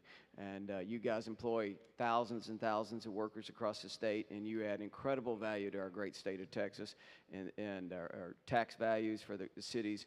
And the point I want to make to some of the cities, it's never about the the revenue they get is what they spend, and it drives up the price of housing with the tax rates. The same question would go to you real fast, and that is, I know that one time in the Metroplex, we have energy codes, and I know we've dealt with that up there, and you guys have dealt with that. And my experience is that if a buyer doesn't see a payback under 5 years, they don't want it, and most of them don't want it anyway. And now with the energy prices the way they are for electricity, the paybacks often exceeds 10 years, and it's at a substantial cost to the new home construction when these cities adopt that. It's just one example. And Gary, I thought what you said is very telling when you say that every regulation, every rule has a cost, every one of them, without exception. The question is, can we balance that? Can we balance those rules and regulations to only get the minimum necessary? I mean, right now I've got a lot of Metroplex cities that, of course, keep ratcheting up the minimum house size. Everyone wants their neighbor to have the biggest house on the blocks. It makes their house worth more, right? Everyone wants the NIMBY program, you know, let's make sure that everybody else coming into our city has got a half-acre lot and a 3,000 square foot minimum and 100% brick requirement and five-inch trees in the front yard, all right? So, but that makes housing keep going up in affordability. But just address real fast, because I got to catch the airplane, and I apologize to the committee. AA just just delayed my flight, so I got to go drive to Harlingen real fast. Well, it's okay, Senator. Since I had to come to Houston and miss the event, you give my regards to the president. All right. I will, and the governor. And the governor. Our president's going to be in Dallas, and I'm supposed to introduce him. But if you could address that to the committee. Yes, will sir. do. Be careful going home, Senator. Right. Well, talking about building codes specifically, and I think the mayor earlier hit on it. Building codes are necessary. They are, were originally adopted and have been updated over the years to affect health, safety, and welfare and make sure homes are safe from fire and other threats. What we have seen evolve in building codes nationally over the years is it's moved into the area. The homes we were building are very safe. They're very energy efficient. But there has been a push to make them ever more and more energy efficient. You've also seen manufacturers get involved in the national code making process. There's been to write specs, right? Absolutely. Sure. Sorry, I just cut to the chase because we got a lot of witnesses. Absolutely. Okay. So cities have the ability to amend their local codes, and so they do need to make those amendments keeping costs in mind. Okay. Well, thank you for your testimony, Scott. And Gary, by the way, Gary, if we would love to see a copy of your study, I think you've already told that to the committee. I'm fascinated about what Travis and Corpus Christi could show on the, Pareto diagram of where the shortages was. Okay, I assume it's something novel like the middle class or what? Yeah, definitely. There's some surprises in there. I'd love to see it. Now, without further ado, Senator Mendez. Thank you very much, Mr. Chairman. Welcome to the committee. Just a real quick question for both either Gary or I think y'all probably have to work together, Scott. I've heard a lot all over the map of what goes into the cost of the house. What I'd love to see happen, and I'd like to see it broken out by region and maybe metro area, is if a full breakdown from materials, labor, permitting, development process, taxes. Just give us a breakdown so that we can share that. The panel before you had mayors talking about how they compete with each other. Maybe if we publish this and people see, oh my goodness, we're so out of line with other, no wonder we're not getting any. And two, then you could have cities possibly say, well, if the developed lot is such a big portion and we could help with that, then we maybe could get some more affordable. Then we could be a partner in this decision-making process. And we could also talk to the folks about bringing a home that's affordable for our area. Obviously, affordability is defined by the person's ability to pay, but also by what's the price available for an first starter home, for an entry-level home. And so I think that would help us get a more clear picture of what we're looking at in Texas. Because, I mean, obviously, when I looked out the window this morning of the hotel room, I saw nothing but flat land for a long way to go. So building here in this region is probably easier to do than maybe in some parts of Austin. And so let's look at the real full picture to see what's the cost and what we're looking at and where we can help. Thank you. Thank you, Mr. Chairman. We'll work on that. Thank you, Senator. Okay, without further ado, let's go to Mr. Matthew. State your name, who we represent. Mr. Chair, Mr. Vice Chair, members of the committee, my name is Brian Matthew. I'm a policy analyst with the Center for Local Governance at the Texas Public Policy Foundation. And I want to thank you all for the opportunity to address the committee on the taxes, fees, and mandates that negatively impact housing affordability in Texas. Generally speaking, as was said earlier by Senator Menendez correctly, housing affordability refers to the proportion of households that can obtain housing at various price points when you factor in income and the ability to secure a mortgage. You've already heard excellent data points from the Texas A&M Real Estate Center, and I just want to echo your praise for them because we've been relying on their reports a lot as we've conducted our own research. And so instead, I want to focus my time on just highlighting that the price of the housing product is the most important figure to focus on for state policymakers as we consider how the state can address housing affordability. Local land use restrictions play an outsized role in contributing to the final price, especially the land price, the lot price, by constraining the capacity of the market to provide the mix of affordable housing that can meet the needs of most Texans. The state cannot and should not micromanage local land use regulations, but the state does have a role to play in responsibly supervising local policies, particularly to protect private property rights. And so I want to just focus the rest of my time on 3 areas I would recommend the state look at. This is going to be the subject of our upcoming research as well, and I commit to the committee to meeting with the various members to discuss in your offices our findings and why we think these recommendations make sense. But here they are in brief. First, beat back regulatory delay. This was touched on earlier. Governor Abbott obviously made this an item during the special session as well. The local permitting process contributes significantly to final costs that are passed down to the homeowner, the home buyer. And so we would recommend prohibiting local governments from imposing new regulations or requirements after property owners have already obtained the required permits to begin development or construction. Unfortunately, changing rules midway is a problem that we have seen in multiple housing markets. There are news reports about changing rules contributing to regulatory delay in places as diverse as Austin, Harris County, and Bee Cave. Secondly, I would suggest that the committee explore a few targeted areas where broad-based preemption may make sense. And particularly in light of the research that is coming out and the efforts that are coming out of other states like California, like New York, in prohibiting minimum lot sizes and prohibiting centrally planned parking or mandatory parking minimums. These are areas in which both center-left and center-right folks are increasingly agreeing the previous rationales behind them no longer make sense if they ever did.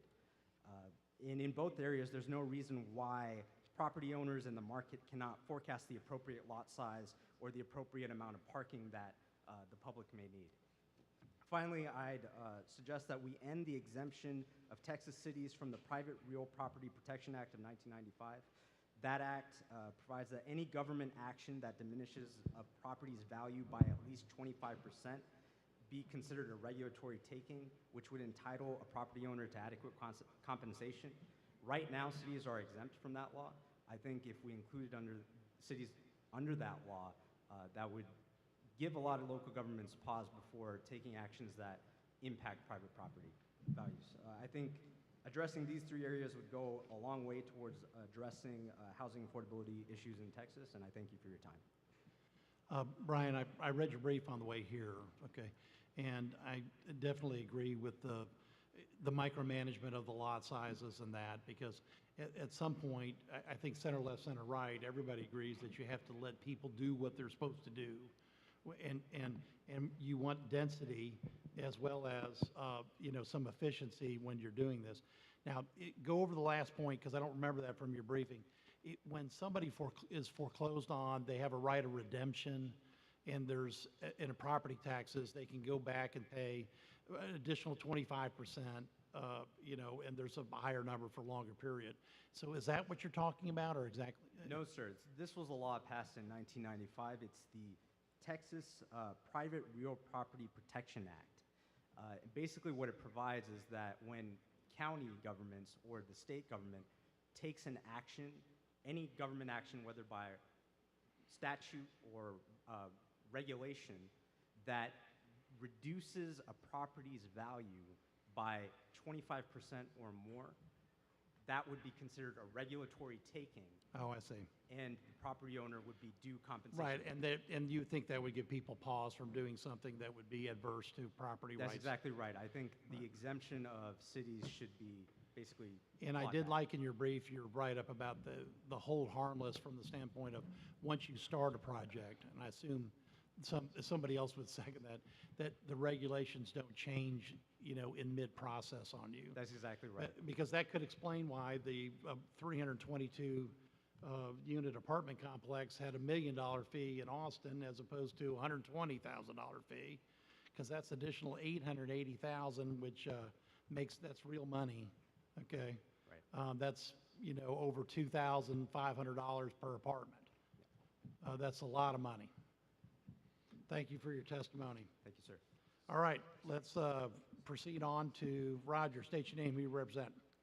Good morning. My name is Roger Arriaga. I am the Executive Director for the Texas Affiliation of Affordable Housing Providers, or TAP. We represent developers, funders, equity providers, general contractors, and builders who focus on the state's largest program for affordable multifamily and rental developments, the Low-Income Housing Tax Credit Program. I'll provide some general observations and a couple of recommendations regarding this committee's charge regarding of the impacts of affordable housing in Texas, particularly multifamily. Housing affordability, of course, is a complex issue to assess. We've had that discussion this morning. Affordability means different things to different people, from funding shelters to for those without a home, to developing quality affordable rental communities for those with limited incomes, to providing families with down payment assistance for a first-time home. There's no question that safe, affordable, quality housing stabilizes families. When the economy is strong, many families are left behind in their search for affordability because of rising housing costs. When the economy is weaker, these same families struggle to find work to afford a safe place to live. In either situation, the demand for safe, quality, affordable housing is strong and pervasive across Texas. The need remains unmet, and this ultimately limits our state's economic strength. As you have stated, affordable housing sits at the nexus of economic development, workforce development, and educational achievement. Without a sufficient supply of affordable housing, each of these critical factors to economic strength becomes deficient and may limit capacity. Today, over 36% of low-income housing tax credit eligible families are rent burdened, meaning that they spend 30% or more of their income on rent. Also, over 20% of low-income housing tax credit families are severely rent burdened, meaning that they spend as much as 50% or more of their resources on rent. So what are some of the key factors which limit its development? A lot of it's been discussed today. It's the variety and increasing cost to development. Development costs, construction costs, land costs, and the uncertainty in the process are binding constraints on the development of affordable housing. Of course, as in any real estate development, affordable housing developers and funders need to operate under a consistent set of rules that emphasize quality and availability to meet skyrocketing demand for safe, affordable housing. To address this, we ask that you provide guidance to our state agency with regard to the Low-Income Housing Tax Credit Program, which emphasizes a consistent and seamless implementation of the Low-Income Housing Tax Credit Program. Some of this consideration, of course, goes to construction cost allowances, which not only increase significantly in a booming economy, but also become even steeper when we're repairing our coastal area because of hurricane damage. Further, our annually updated Qualified Allocation Plan, or the QAP process, is very complex as it seeks to balance a number of policy objectives and effectively distribute a limited or finite amount of resources. But some of those objectives may add costs. A review of the process and historical success in developing affordable housing may indicate some areas where additional housing may be funded.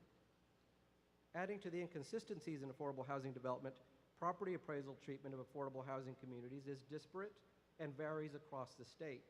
We also urge the Texas legislature to bring back proposed legislation that treats property tax appraisals for these developments equally throughout the state with a statewide established formula. SB 1275 last session, sponsored by Senator Taylor, was nearly successful in getting that done, and we hope that we can see that again. Without such consistency, project underwriters tend to require stricter standards, which can limit available financing. Finally, there's plenty of risk in any real estate development. However, the requirement of elected official support for affordable housing of the low-income housing tax credit communities adds another source of uncertainty for the development of affordable housing. The Texas Senate saw the wisdom in this not too long ago, and we hope that you will support legislation that similarly removes this burden as a requirement of House District representatives. TAP representatives, our organization, we do have experts here today that have expertise in the fields of dealing with the QAP process and funding challenges for these much-needed developments. And they are signed up to speak a little bit later. But with that, I'll conclude my comments and see if there's any questions. Thank you. Go ahead. That was no, that was Rogers. We'll end the panel there then. Okay, Roger, if you submit any comments in writing, we'll be happy to have them. And thank you for the testimony on this panel. Gentlemen, you're dismissed. Thank you all very much. Number 3. Thank you, sir. The next panel is Scott Houston, Jim Allison, and Pablo Javier Almaguer.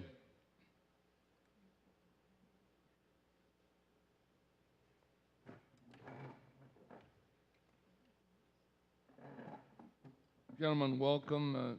We'll take them in the order I called you up. Scott, Jim, and then Pablo. State your name and who you represent for the record. Thank you. Thank you, Mr. Chairman. I'm Scott Houston. I'm the General Counsel at the Texas Municipal League. Wanted to thank the 3 mayors of our TML member cities that were here to give the welcome and a little bit of background about what cities are doing for affordable housing. In fact, those mayors did such a good job, they've taken most of the testimony that I plan to give today. But I do want to touch on a few things. Obviously, housing affordability is one of the largest problems that we're dealing with in our state. And as Mr. Norman talked about, the Texas Municipal League works very closely with the Association of Builders at the state level, and our cities work very closely with their regional groups as well to try to ensure that there's a balance between the regulations that cities have, the fees that are imposed, and the important work that builders are doing. One thing, the idea that city fees comprise 25% of the cost of a new home is probably not true in Texas. That was a National Association of Home Builders study that was done a few years ago. We have data that shows that the fees that are imposed by cities generally constitute about 2 or 3% of the average mortgage payment. So in Texas, that percentage we would say is a little bit lower. Senator Huffines talked a little bit about city property taxes being a cost driver in affordable housing, and we would certainly admit and agree that taxes are a large component of what someone pays for their house. But when we talk about affordability, we also have to talk about sustainability, and an affordable house that has no services provided to it probably isn't a benefit to anyone. We also all know that another component of taxes that drives housing affordability is the school tax, which serves as the lion's share of our tax bill, and we're very supportive of the efforts that the Commission on Public School Finance is making, Senator Betancourt. One thing that I want to mention about that cities are doing and have the authority to do that wasn't mentioned is something called a a neighborhood empowerment zone, I'm sorry. And the neighborhood empowerment zone allows a city to designate a geographic area within the city to encourage affordable housing there through waiving of impact fees and other building fees to do that. So I'll wrap up with this.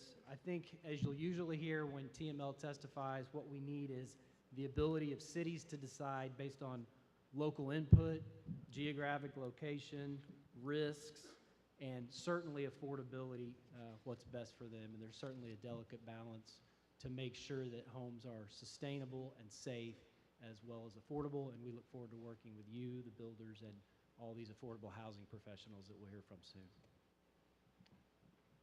Senator?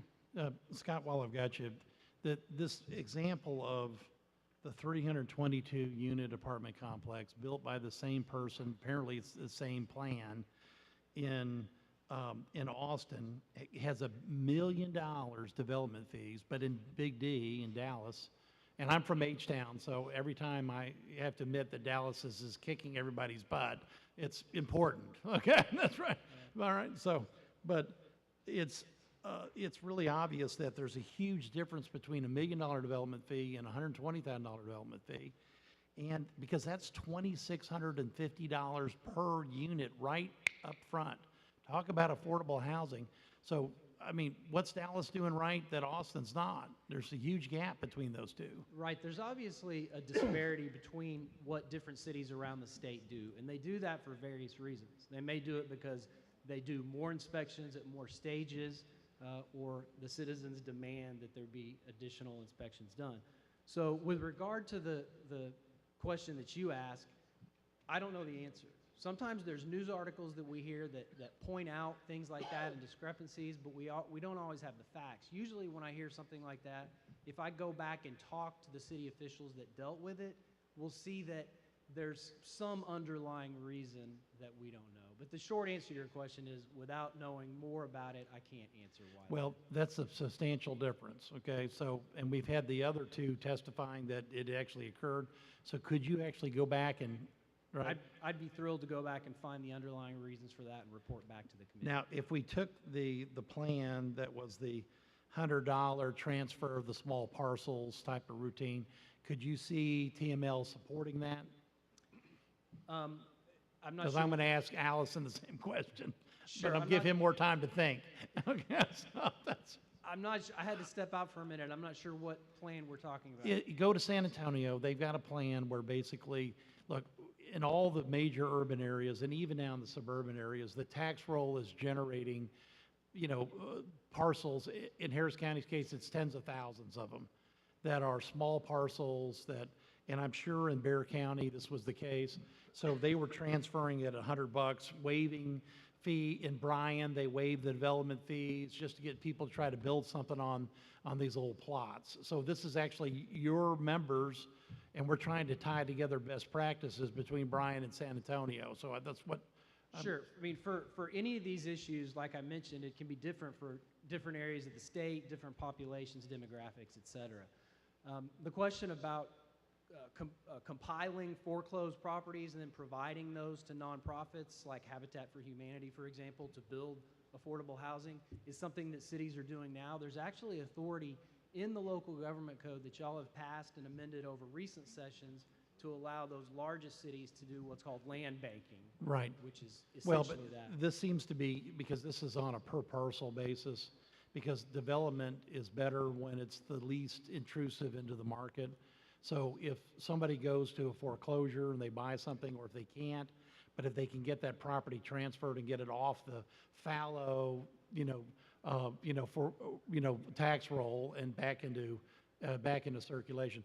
So you're right, there's authority there, but I'm kind of liking that because both Senator Garcia and I lit up on that as old county officials, that you want to get that property transferred and back onto the productive tax roll. So if you have any ideas on that, add that to the list. The short answer to your question is yes, we would absolutely support that authority for cities. Okay, thank you.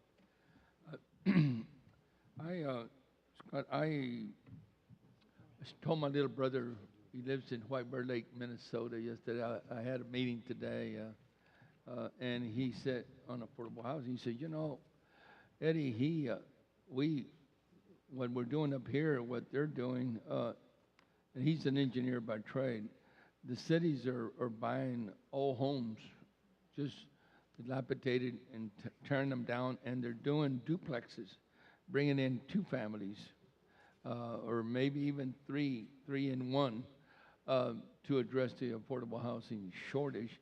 Is anything like that happening in Texas? We've seen the purchase of lots and giving those to Habitat for Humanity and other things like that. I think maybe, Senator, some of the affordable housing folks might have some better ideas as to how they're working with cities to decide what types of homes should be built on those lots. I know there's a little bit going on, but I was wondering at this point, since you're with TML, you might have a little more information. I'll get that, because I think it's an excellent way to approach having two families or three families in one little piece of property with the right kind of housing. Thank you. All right, Jim. Good morning. My name's Jim Allison. I'm the General Counsel of the County Judges and Commissioners Association of Texas. Thank you, Chairman Lucio and members of the committee, for the opportunity to present testimony on the important issue of the affordability of single-family housing. Homeownership is considered an important aspect of achieving the American dream. Counties and other local governments provide valuable support and incentives to homeownership. Through local options adopted by the Commissioners Court, counties provide a property tax exemption for residential homesteads up to 20% of the appraised value of the home. The minimum exemption is $5,000. Additional exemptions may also be provided for residential homesteads owned and occupied by persons 65 or over and the disabled. These exemptions by counties and other local governments provide a significant incentive for residential home ownership. It should be noted, however, that the average increase in the appraisal value of residential properties has exceeded the average increase in the appraisal value of other properties for several years. This has resulted in an increased tax burden on residential properties. About 10 years ago, residential properties were about 40% of the tax roll. Now they're over half of the tax roll. To further incentivize home ownership, the legislature could address this appraisal imbalance. As the Texas Supreme Court recently noted, the legislature has the exclusive power to dictate the determination of appraised value for all types of property. The legislature has decreed a special law method of valuation for certain leased oil and gas equipment. This special statute has resulted in a tax valuation of approximately 3% of market value on this equipment. A similar statute for residential homesteads would significantly lower the property tax burden on homeowners and increase the affordability of home ownership.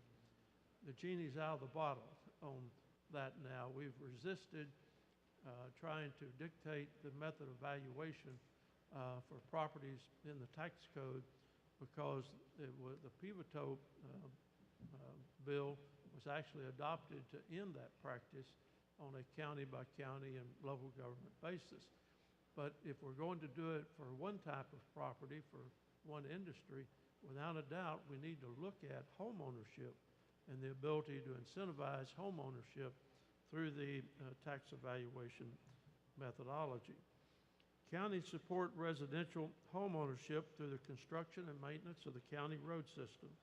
As the population growth rate in the unincorporated area continues to exceed the growth rate within cities, counties have responded by constructing and maintaining over 88,000 miles of county roads to transport these residents to work and schools. Without this tax-funded assistance, the quality of life and the health and safety of rural homeowners would be severely affected. However, the ability to provide this transportation system cannot be sustained by property taxes, and additional support is needed from other sources. Counties are also responsible for law enforcement, emergency services, public health, and subdivision regulations in the unincorporated areas. These tax-supported services ensure the safety and well-being of our rural homeowners. Affordable housing is essential to the economic well-being of our citizens. However, affordable housing should not be synonymous with substandard, inadequate, or dangerous housing. Our experience with Hurricane Harvey reinforced the need to ensure adequate drainage and construction standards in rural subdivisions. Through the cooperative efforts of the legislature, counties, and building contractors and developers, improvements have been implemented in our development standards to prevent fraud against our homeowners and to prevent reputable contractors and developers being subjected to unfair competition from unscrupulous actors. We need to strengthen these provisions, especially the enforcement and penalty provisions in the Texas Local Government Code. In summary, the American dream is alive and growing in Texas. Affordable home ownership remains a viable part of that dream. With proper public policies, we can continue to support and expand the opportunities of affordable home ownership for our citizens. Senator Betancourt, counties, I do not believe, do not currently have the statutory authority to engage in the sale of those properties except by bid or auction. We customarily put tax foreclosed properties back on the market as quickly as we can. And they often do bring in, frankly, a price that's under the taxes owed, but it gets it back on the property tax rolls and hopefully leads to development of those properties. But I think we would need statutory authority to actually engage in a county program.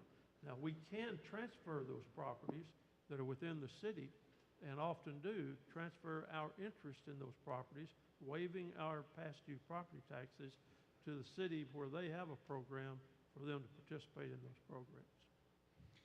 You know, Jim, you're right. No, and also too, we passed some bills in the last 2 sessions to improve the auction speed and process, because I've carried them, I know.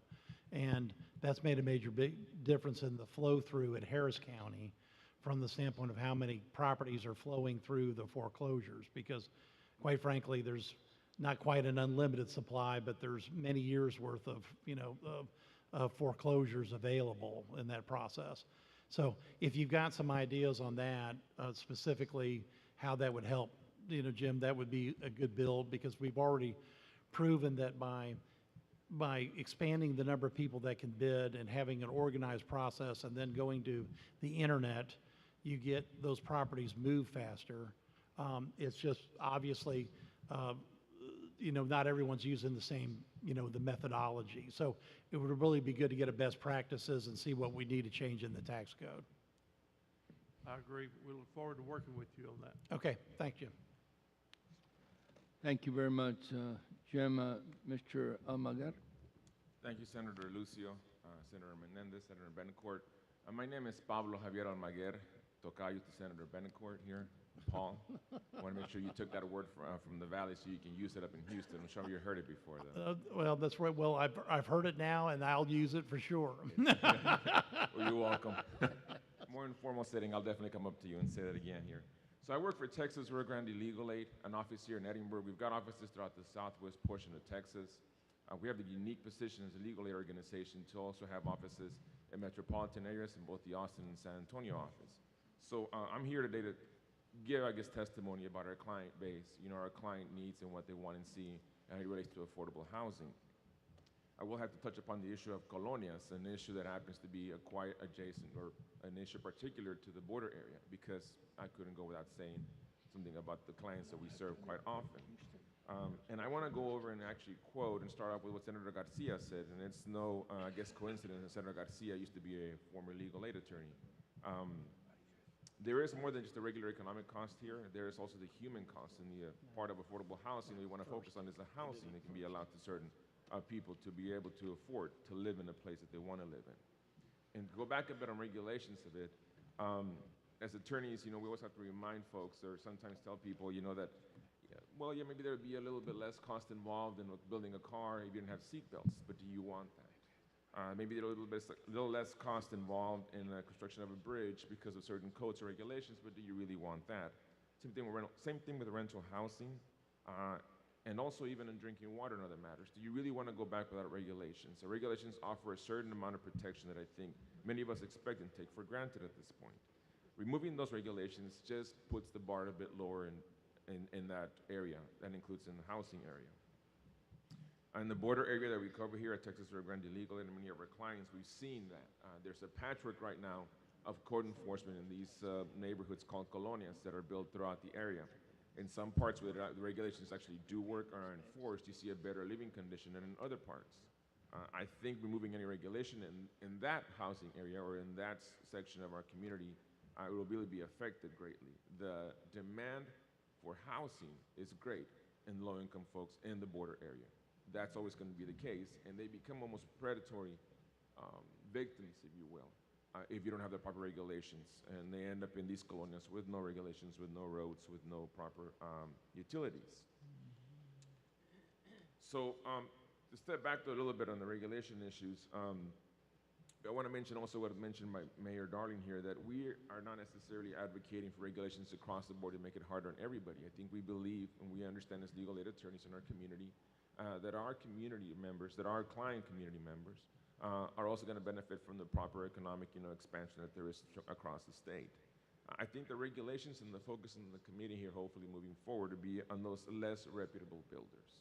Those are the ones that I think you want to focus on and see what they do, because if you don't respect them, the rights and what happens there, or if you have regulations done away with, I think those reputable builders are going to actually see the competition. It was mentioned earlier too.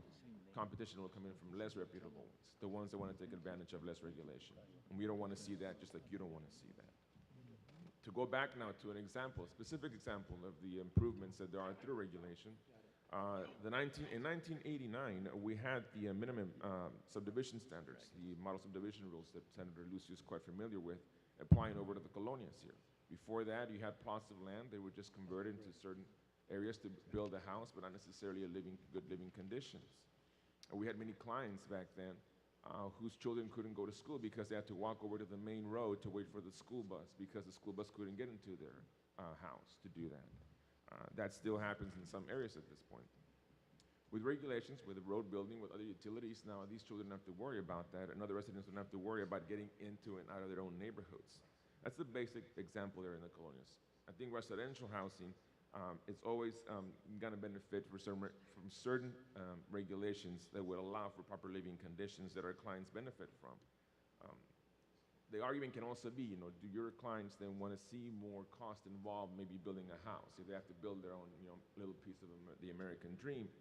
Many of our clients, I think, who are investing in building a home and have to pay for regulations or fees will believe that this is not necessarily a cost but an investment in take part in the American dream, not to have substandard housing, to have the proper housing and the largest investment they will make, and that is their home. And then to be able to transfer that over, pass it over to the next generation, I think it's a benefit to give over a proper code-regulated a home that meets all the regulations, that meets all the requirements, as opposed to having one that doesn't have that. And to consider the theme here of compliance, I'm going to stay under 5-minute time limit here at this point, and there you go, and wait for any questions. So what do you call him? I just say, gracias to Gallo. Oh, okay. That's right. De nada, Pablo. Okay. De nada. I told him you were his tocayo. You got it too now, yeah. We learned something. Pablo, I want to thank you. You're doing God's work, especially with Texas legal aid, rural aid, the things the services that you provide the less fortunate is very dear to my heart. I certainly want to get together with you during this interim period of time. I share some of your concerns, your frustrations. I too would like very much for the colonias to continue to be developed. We back in 2000, early 2001, 2, or 3 in that area, we passed an incredible bond issue. The people of Texas voted for it. I think it was $175 million, and it was used from Cameron County all the way to El Paso County for infrastructure in the colonias. I like what they've done in Houston and the eastern part. I can see the skyline from the special districts that have been developed there, giving them the ability to use the sales tax that is collected in the businesses in those areas. I hopefully would like to see something similar where the money would go to the county, but it would be used solely for those areas where it came from to not only build up the infrastructure, but continue to build it up because there's still a lot of need, but also address the housing issues that hopefully will see us eliminate the substandard housing that exists, which is so many, to better homes and a better quality of life for people. So I personally would like to see you, you know, between now and the end of the year, and maybe talk about some of the issues that you're concerned with, and then give you some ideas on how I think we can address them this next legislative session. Thank you so much, Senator Luz. I'd be more than glad to do that, and to just kind of make a fine point of what you're indicating and the actions you've taken. There can be a building or a development basically of two different economies or communities within the border if you don't have proper regulation. By allowing what you're saying and distributing funds to that community, I think it brings it as part. There can be a geographical isolation within the county and the city if that's not done. And you don't want that, I think, in your residents. You want it to be one giant community, one cohesive one. And actions like the ones that you spearheaded, I think, allow for that to be included in our communities. So thank you. Thank you so much, gentlemen. And, Senator Menendez. Thank you, Mr. Chairman. Very briefly, Pablo, in order to accomplish what I believe you need to accomplish, and I think it was Mr. Allison that mentioned the competition from people who aren't playing by the same set of rules, and I think that's what happens in the colonias. You know, you get people who are willing to be sometimes predatory, sometimes they're just going to throw whatever in order to make a buck, a quick buck. I think in order to get difficult legislation passed, you need to build a coalition, and I would look at towards the counties, towards TML. We heard earlier the mayor's talking about them being in competition. I think you also could reach out to the builders and say, how do we all work together to create an affordable product, and with your help, get people qualified so that they can have a mortgage? Because a lot of these folks don't know it or believe it, but they could probably qualify for a standard mortgage, not a subprime mortgage, and get into a real starter home, and maybe working with Habitat for Humanity. But I think there needs to be a coalition of stakeholders brought together to put pressure on the colonias. And the pressure, in my opinion, is people moving out into better areas, into a more an area that has the drainage, that has the sanitary plumbing, that has everything that's necessary that everybody takes for granted, or maybe then people would see that, well, if they have an option. I think sometimes people feel they have no options. Senator Menendez, thank you for indicating that. Actually, I want to make that point that I mentioned earlier, a patchwork of compliance or better regulation and better colonias across the border, and we handle the border area, the litigation through that. I want to mention that in the more successful ones, the ones where there have been better institutional regulations, it's because of the coalitions you mentioned. It's across the board and not isolated by just, you know, your housing advocates, but it's also municipalities and others. So we'll take that for sure to heart and pursue it. And the second point, I also, well, at this point I think I forgot because I know somebody wants to comment some more, but before when I can remember the second point, I'll give it to you at this point. But I want to take that back. Oh, I remember now. Financial literacy. We don't just sue people at Texas Rio Grande Legal Aid. We do community education. So what you mentioned earlier about mortgage, financial issues, we actually provide that to our clients too. So they do actually build a home and buy a home.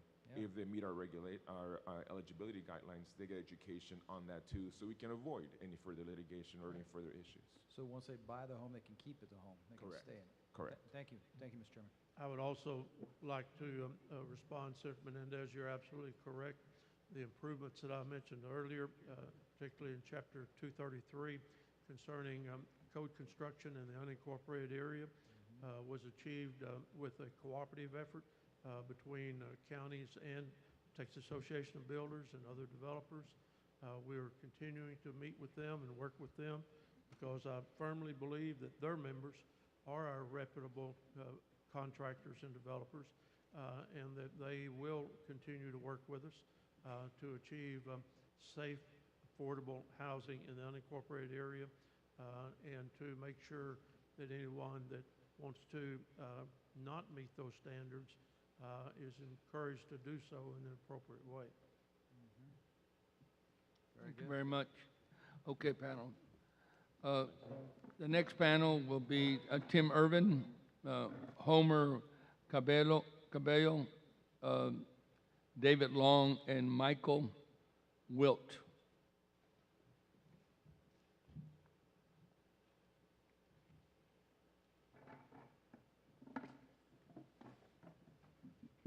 Welcome, gentlemen. Thank you very much, Mr. Tim, Chairman. we'll go with you first. Members, my name is Tim Irvin. I'm the Executive Director of the Texas Department of Housing and Community Tim, Affairs. could you try to move that microphone closer to you? Sure. Is that better? Yeah, a lot better. Okay. I'll start again. Thank you, Mr. Chairman and members. My name is Tim Irvin. I'm the Executive Director of the Texas Department of Housing and Community Affairs. One of the benefits of going on a fourth panel is you've had an opportunity to hear a lot of other people lay out things that were in your prepared remarks, and you've also had a chance to triangulate on what the interests of the committee members might be. So I immediately am going off script. One of the things that I would say about affordable housing in Texas is that no matter how many metrics you apply to it, the need is always more. Texas has got such a strong economy. It's growing so quickly. People coming in from other states with different economic situations, driving prices up just fantastically, impacting not only housing purchase costs, construction costs, but also rents. And we are trying as hard as we can to do what's within our power to address that situation. In prior meetings with this committee, we've talked about perhaps meeting about 1% of the need. I actually have refined our analysis a little bit. If we have approximately 250,000 units in our portfolio, and we've got about 1.2 million Texan households that are rent burdened at 80% of area median income and below, we could say we're meeting about 20% of the need. However, when you look at the fact that there are over 9 million Texas households that have housing concerns, ranging from rent burdening to overcrowding to improper or inadequate housing, the percentage is much lower. Our programs that develop new affordable housing are really roaring right now. We have got the 9% tax credit program producing typically going to be about 6,500 or more units in a year. But thanks to really good economic conditions, the private activity bond program is producing even more units than that. The members who unfortunately had to leave, I think this would be near and dear to their hearts, as I'm sure it will be to yours. And that is that the tax credit program really leverages the private sector, brings in private equity, it uses private financing mechanisms for tax-exempt bond issuance, and it makes possible really sound, safe, secure loans for Texas financial institutions. That's terrific. But one of the things that really drives housing costs that I want to talk about for just a minute is the cost of money. We can provide very low-cost home loans to help fill construction financing gaps. But when you are bringing a bond issue to leverage with 4% tax credits, if you've got a $10 million bond issue, you've got to draw the whole thing up front. It's like having a $1,000 Visa card where you only need to buy $20, but Visa says, no, you've got to borrow the whole $1,000 and start paying interest on it. Because the entire bond cost must be drawn down on the front end, that means from day one, the meter is running. You talk about the permitting processes in state government and local government. When you're dealing with local government permitting, the permitting costs may actually pale in comparison to the financing costs. On $10 million, that rent burden or that interest burden is probably about 35 grand a month. So I really think that examining the structure of bond deals in Texas could provide some more flexibility and help Texas developers to do a more effective job in that regard. We provide first-time homebuyer financing. We've put about 7,800, Texan households in their own homes this year. We've done about $1.2 billion in financing. The thing that's really making that possible, frankly, is leveraging down payment assistance with that first-time home loan. We do this. The Texas State Affordable Housing Corporation does that. There are other housing finance organizations that provide this.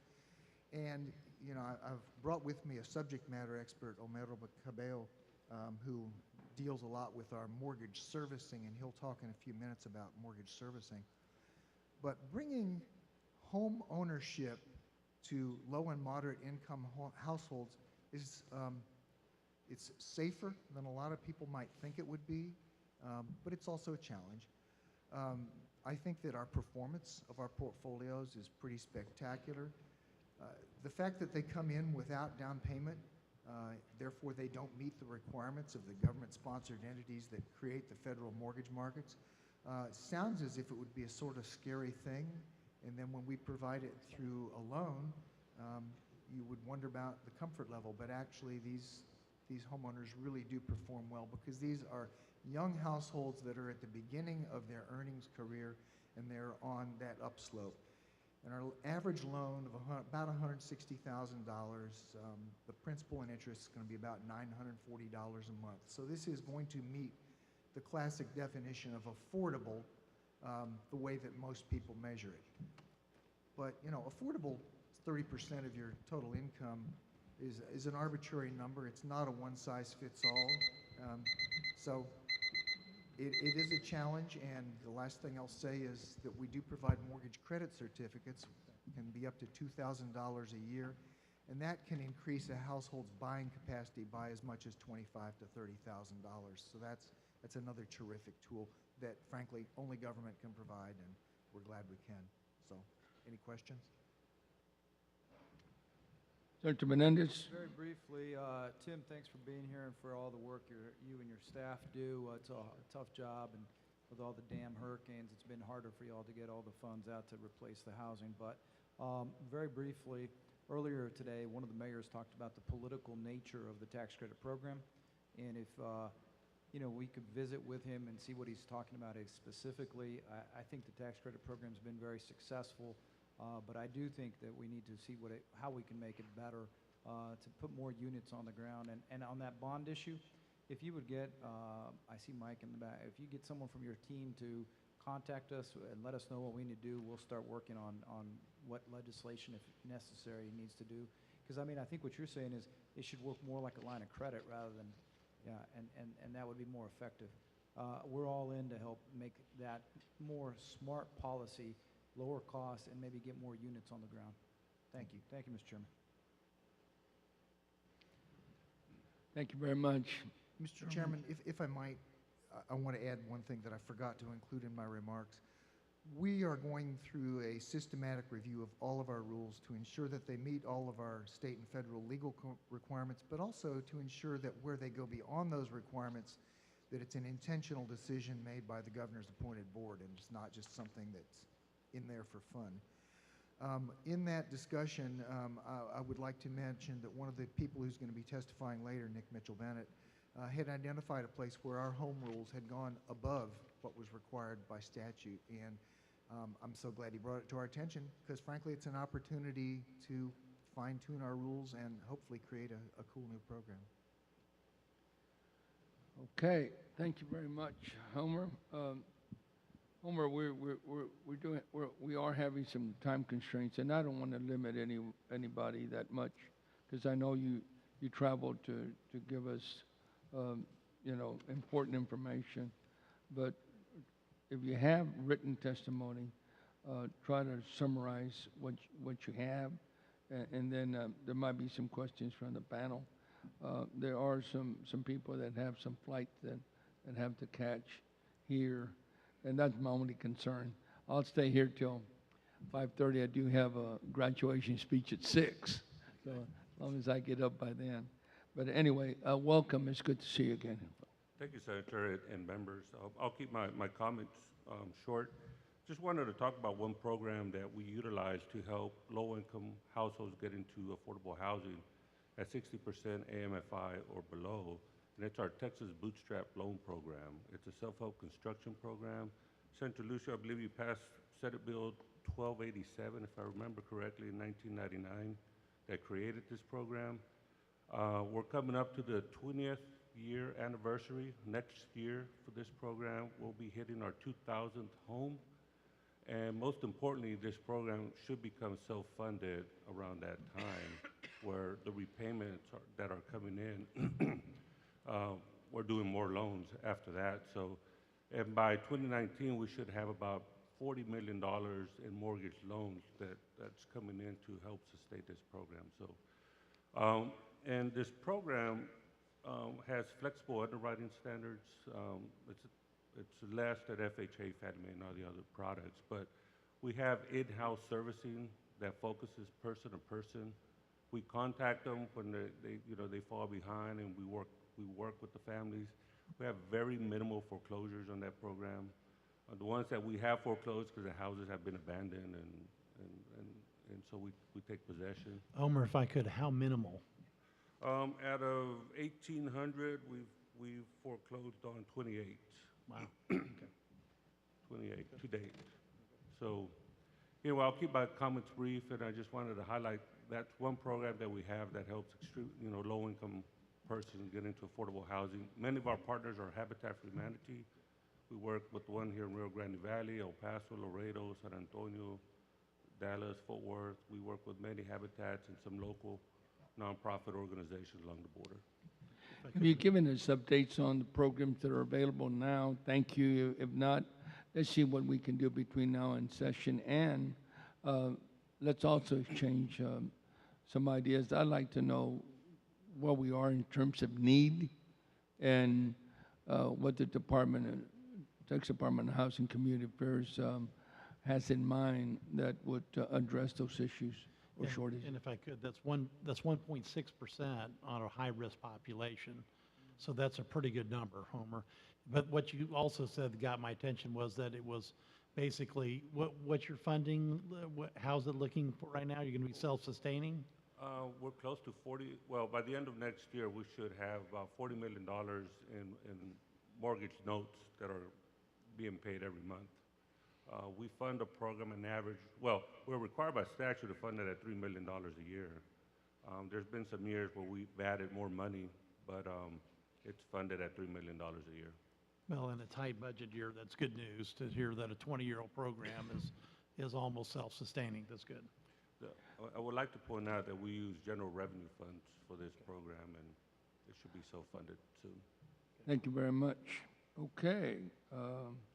We'll go to Mr. David Long, a very good friend for many years. Thank you, Chairman. Members, my name is David Long, and I'm the president of the Texas State Affordable Housing Corporation. And in light of Chairman Lucio's comments, I'll keep my comments brief. We certainly appreciate the opportunity to help to discuss today the interim charge that's in front of us. Let me be discussing homebuyer programs. We administer 2 homebuyer programs, both of which provide low and moderate income homebuyers with the first fixed-rate mortgage loan and a grant for down payment assistance. The Homes for Texas Heroes program was created by the Texas legislature to serve specific professions, including firefighters, police officers, EMS personnel, and teachers. During the 83rd legislative session, U.S. veterans were added to that list of eligible borrowers for our Heroes program, and thanks to the hard work of Senator Lucio in making that happen. Our other homebuyer program that we offer is our Home Sweet Texas Home Loan program, which is not profession-specific. I would note that both of those programs require that the applicant complete a homebuyer education program before they can close on their loan, and in doing so, we find that that is a huge benefit to the success of those homebuyers staying in those homes. As Mr. Irvine mentioned, we also offer a first-time home buyers under these programs that are eligible for our mortgage credit certificate program that offers the annual tax credit of up to $2,000. In 2017, these home buyer programs helped us finance more than 5,700 Texans purchase homes. To date, we have served about 20,000 households through these programs. Would like to touch base on a couple of other programs we offer. Our Housing Impact Fund and the Affordable Communities of Texas programs. These programs are successful for 2 reasons. First, they create and foster long-term partnerships, and second, they attract private investment, which in turn leverages additional dollars in the affordable housing. Through the Impact Fund, we provide developers with flexible short and long-term loans for acquisition, rehabilitation, and construction of single-family and multifamily housing. We fund these programs by leveraging our program revenues, which in turn raises additional capital from private foundations and banks. To date, we have provided more than $6.5 million in financing that leveraged an additional $7.3 million in funding to create 161 affordable single-family homes across the state of Texas.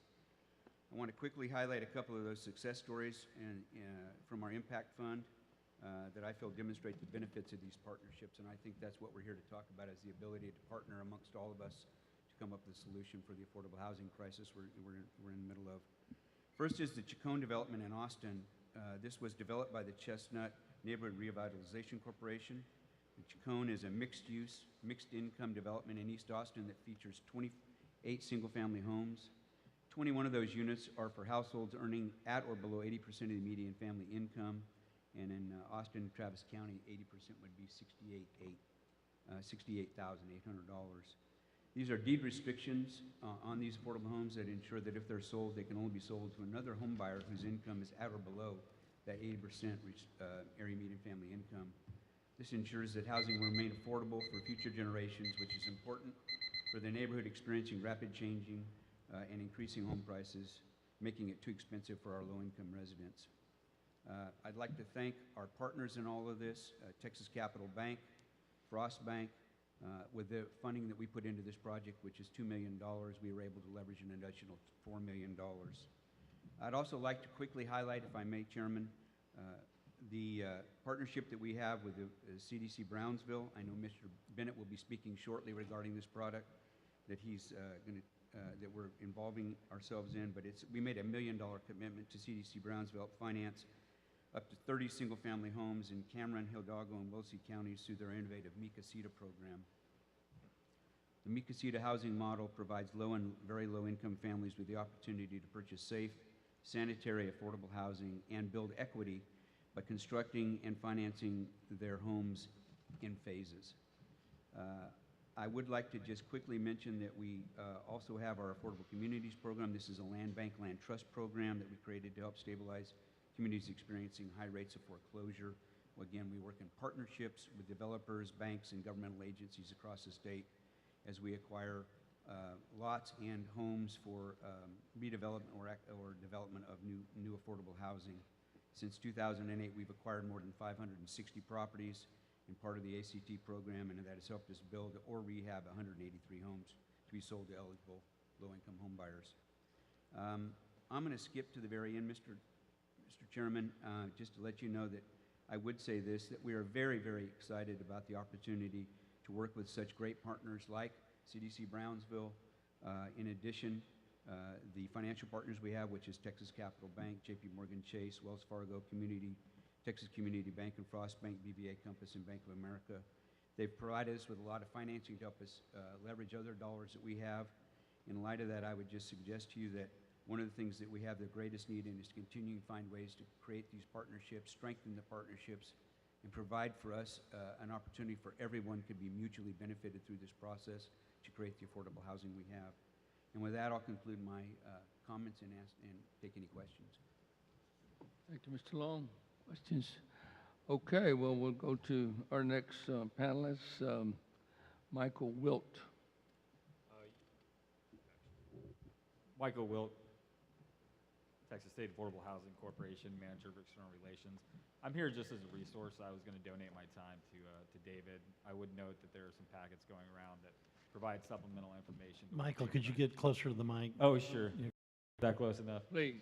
Michael Wilt, External Relations Manager for Texas State Affordable Housing Corporation. Just here as a resource, and I was going to donate my time in the interest of what you said about people needing to catch flights. But that's additional information to supplement what David already laid out about our program activities. Michael, since you've donated, do you have one recommendation for us?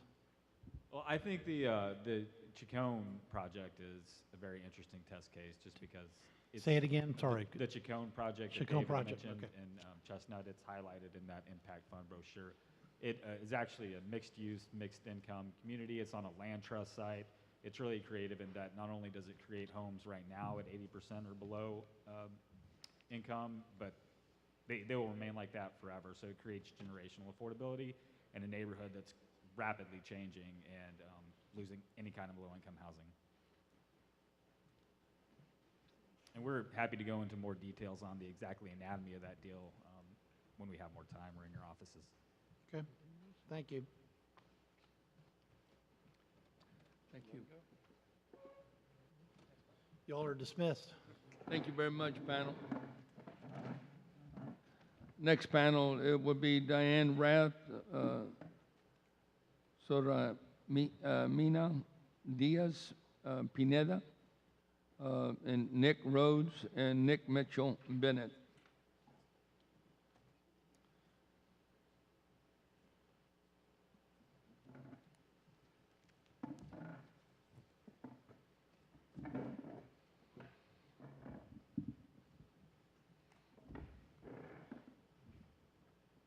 Ms. Rath? Diane? Good morning, Mr. Chairman. I'm Diane Rath, and I'm the Executive Director of the Alamo Area Council of Governments. I appreciate the opportunity to appear before you today and to share our experience providing services to our veteran population and their housing needs. As many of you heard at a different committee last week, ACOG has successfully implemented a front door for many available veteran services in Military City, USA, through a grant awarded by Syracuse University's Institute for Veterans and Military Families. It was the 10th America Serves Coordination Center in the country and the first in Texas. Texas Serves San Antonio is a coordinated, web-based network of organizations serving veterans, service members, and their families in our region. The program uses our partner network to guide our consumers to the most appropriate services and resources available. The network consists of over 70 providers offering a comprehensive range of 15 services. The most requested service is affordable housing. This is requested by both veterans and active duty servicemen.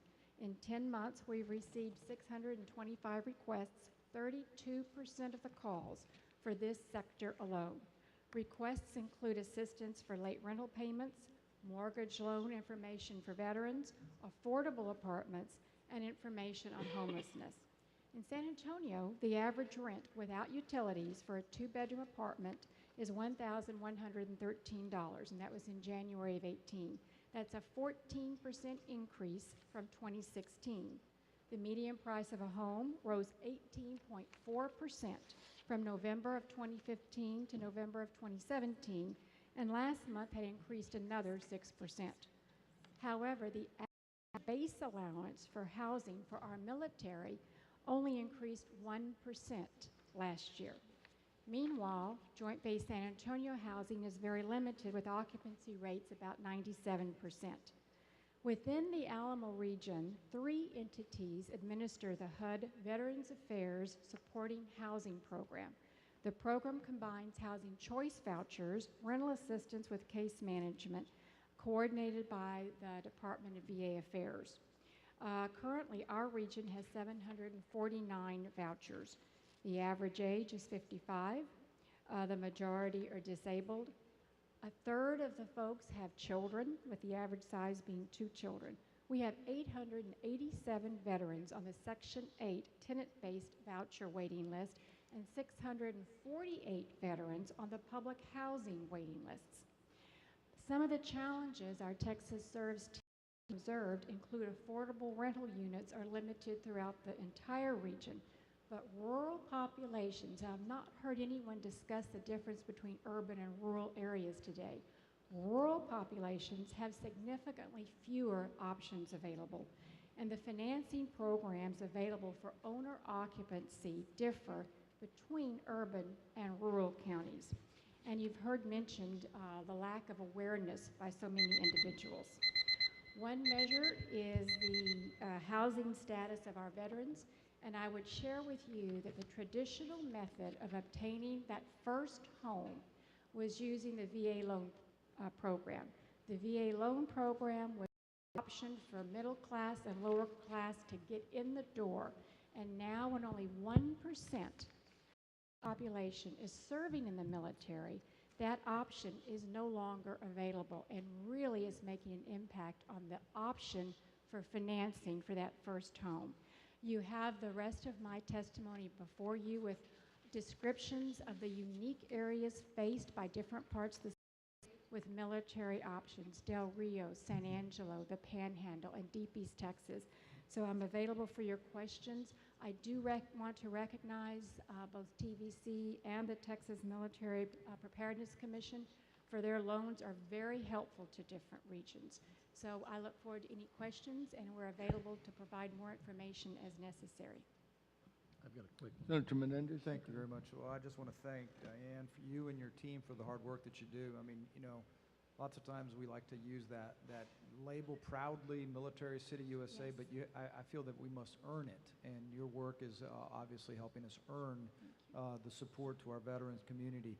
But what I'd like to know from you, if you could work with the people, I know the apartment associations here, I know the Builders Association here, is if we could look at, if you could show us where your vets are looking to purchase, where, so that we can sort of get an idea of what the holdups are. It seems that if I ran a theme across today, it's been a lack of housing stock, period, that's affordable. And so we need to know what that affordability means and what we can do, because I know there's a lot of people in the private sector that want to help, in particular, help our veteran populations. And I noticed on the facts that you showed me, there's a waiting list about approximately a little bit around 1,500 vets waiting for vouchers and also waiting for public housing. Yes, So sir. we can do better, but I want to thank you for the hard work that you're doing. Thank you, Mr. Chairman. And what do you see on interest in loans? I was stopped during Memorial Day, and one of the veterans at a VFW told me, Senator, I moved into a new home, but boy, that interest rate is such where I'm paying so much interest, and very little of my payment goes toward the principal. What do you see along those? Have you looked at that?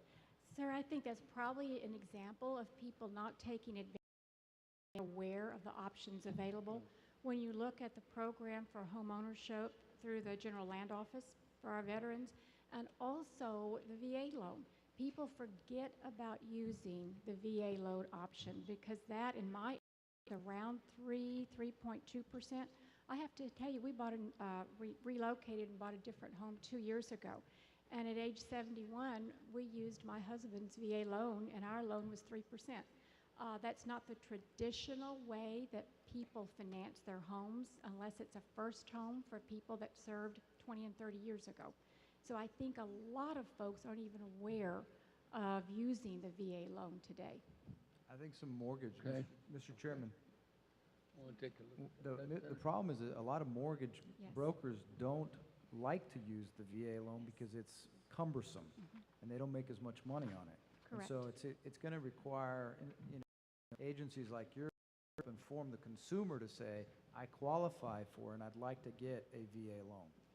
If I can correct, Senator, and of our great partners in Texas Serves is really one who promotes and encourages the use of using a VA loan.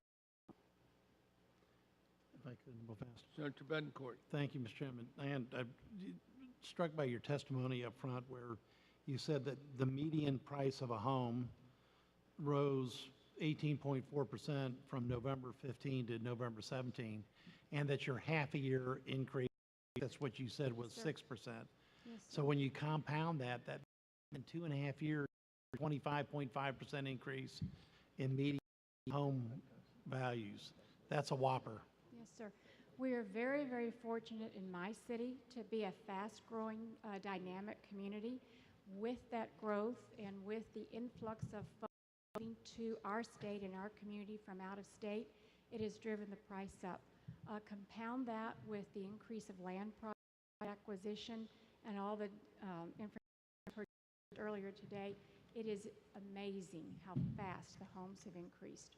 And to the public and members, and this also is this has a huge property tax component, because a 25.5% increase in 2.5 years, that's close to almost a 10% annualized 3-year increase. And without tax rate reduction, the value increases get through. And she makes a great point right after this, and Senator talked about this. Sergeants, they have $1,779 a month, and the captains make $1,827, but the rent is all up to $1,100. Wow. Not a lot of money left for groceries. Okay. So that's when you see these type of increases, continue to call for affordable housing, but also, recognize the obvious that property taxes and many other costs are involved in this. So, but that's And when you have the base occupancy rates in the high 90s, there's no place else for them to go. Yes. So thank you for. Thank you, Senator. Ms. Diaz? Good Yeah? morning. My name is Soraima, and I'm with the community. Please try to talk as close to the mic as possible so that people back and more importantly, at this we can also be able to listen to your testimony. Thank you, Senator. My name is Community Corporation of Brownsville. Thank you for being here today. And community more resilient and productive when affordable housing is widely distributed and opportunity to increase financial assets home owners are available to individuals across the economic spectrum. The home is a principal vehicle for the households in our region. Housing of persistent social that disproportionately affects people of color.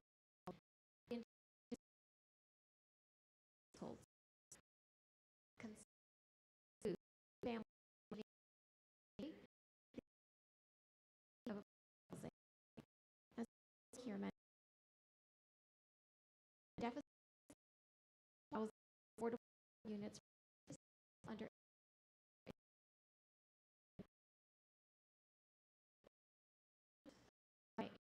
Harlan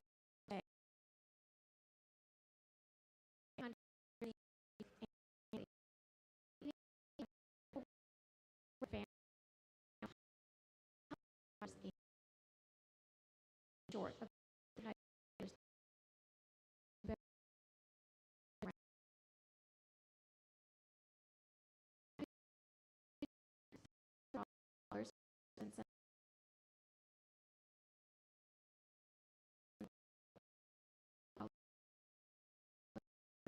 area.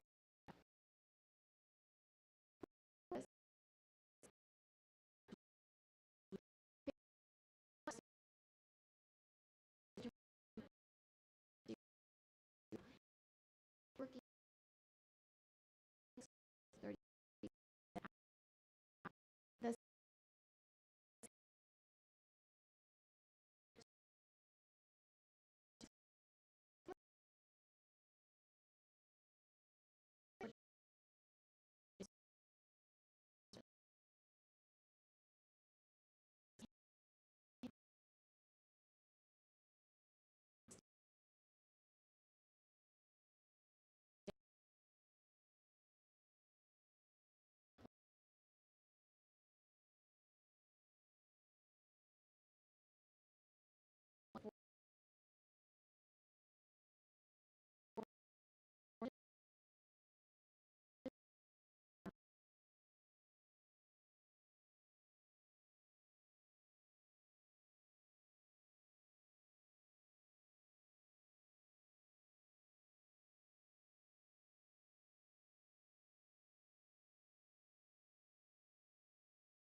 that they allocate for individual income this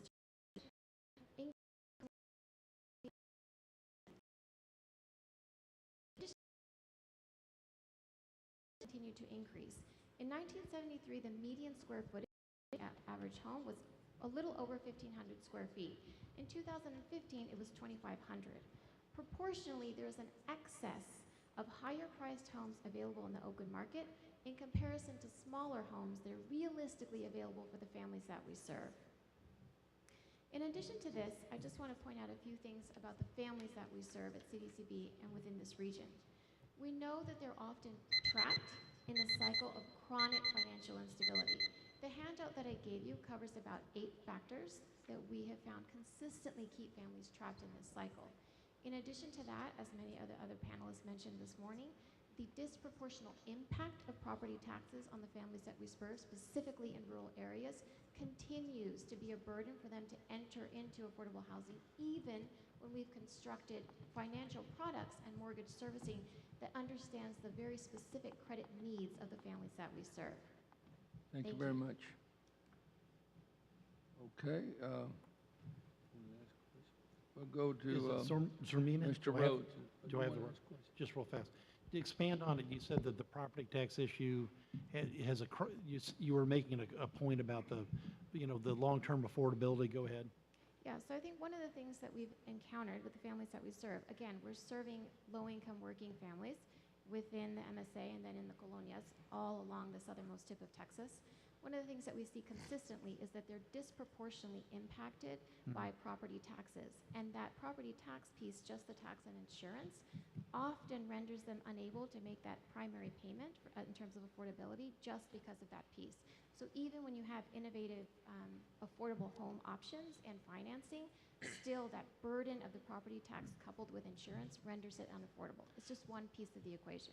No, because it's right, because those two are the accelerating pieces, and it really is disproportionate out of the family income at that stage. And I know Senator Lucio and Senator Menendez and others voted. Back in 2015, I believe we increased the homestead exemption, and because of Brownsville's average value of their home, and McAllen and this area, this was the only area that actually had a property tax cut because of the homestead exemption change, because the average values were, I think, less than 100,000 at the time. But it's a real issue that once you get people into their first home, and especially if they've got a low income type of status, hanging on to it is the real problem. But that was something that the legislature, I know that was, because we saw the numbers, and it was quite, it's quite a statement to go along with your recognition of the obvious too. Yeah, I think it's something that's pretty consistent with what we've seen. And as other people on the panel mentioned earlier in the morning, again, when we're looking at the income quartiles where we had the most growth, in the regions that we serve, it's for individuals earning less than $25,000. So again, when your adjusted AGI is between $11,000 to $25,000, we're talking about the disproportionality of the cost of that payment. Absolutely. Thank you. Mr. Rhodes? Good morning. My name is Nick Rhodes, president of Esperanza Homes. We are the largest home builder and developer in the Rio Grande Valley. We will build 220 homes this year in Hidalgo and Cameron counties. Price ranges from $120,000 to $400,000. Each and every home we build is Energy Star certified and uses the same products to achieve energy savings for our customers between $60 and $100 per month on their utility bills. All of our communities have parks, hike and bike trails, playgrounds, high quality of life that's used not only in our higher end communities, but our starter home communities with some creative public-private partnerships. Today I'm going to focus on affordability when it comes to new home construction. Just in the Rio Grande Valley in the past decade, we've seen a 56% increase in new home construction prices. In 2006, $112,000 was the average new home. This past year is $175,000. Median area income has increased 24% in that same 10-year period. So home prices are currently accelerating double the pace of income levels. If you look at El Paso, Dallas, Houston, San Antonio, Austin, you'll find the same increases in construction costs compared to incomes. The reason for that down here in the past decade mainly has to do with land development and lot costs. But coming out of the recession, we had thousands of very affordable $10,000 to $20,000 lots that builders could produce a home.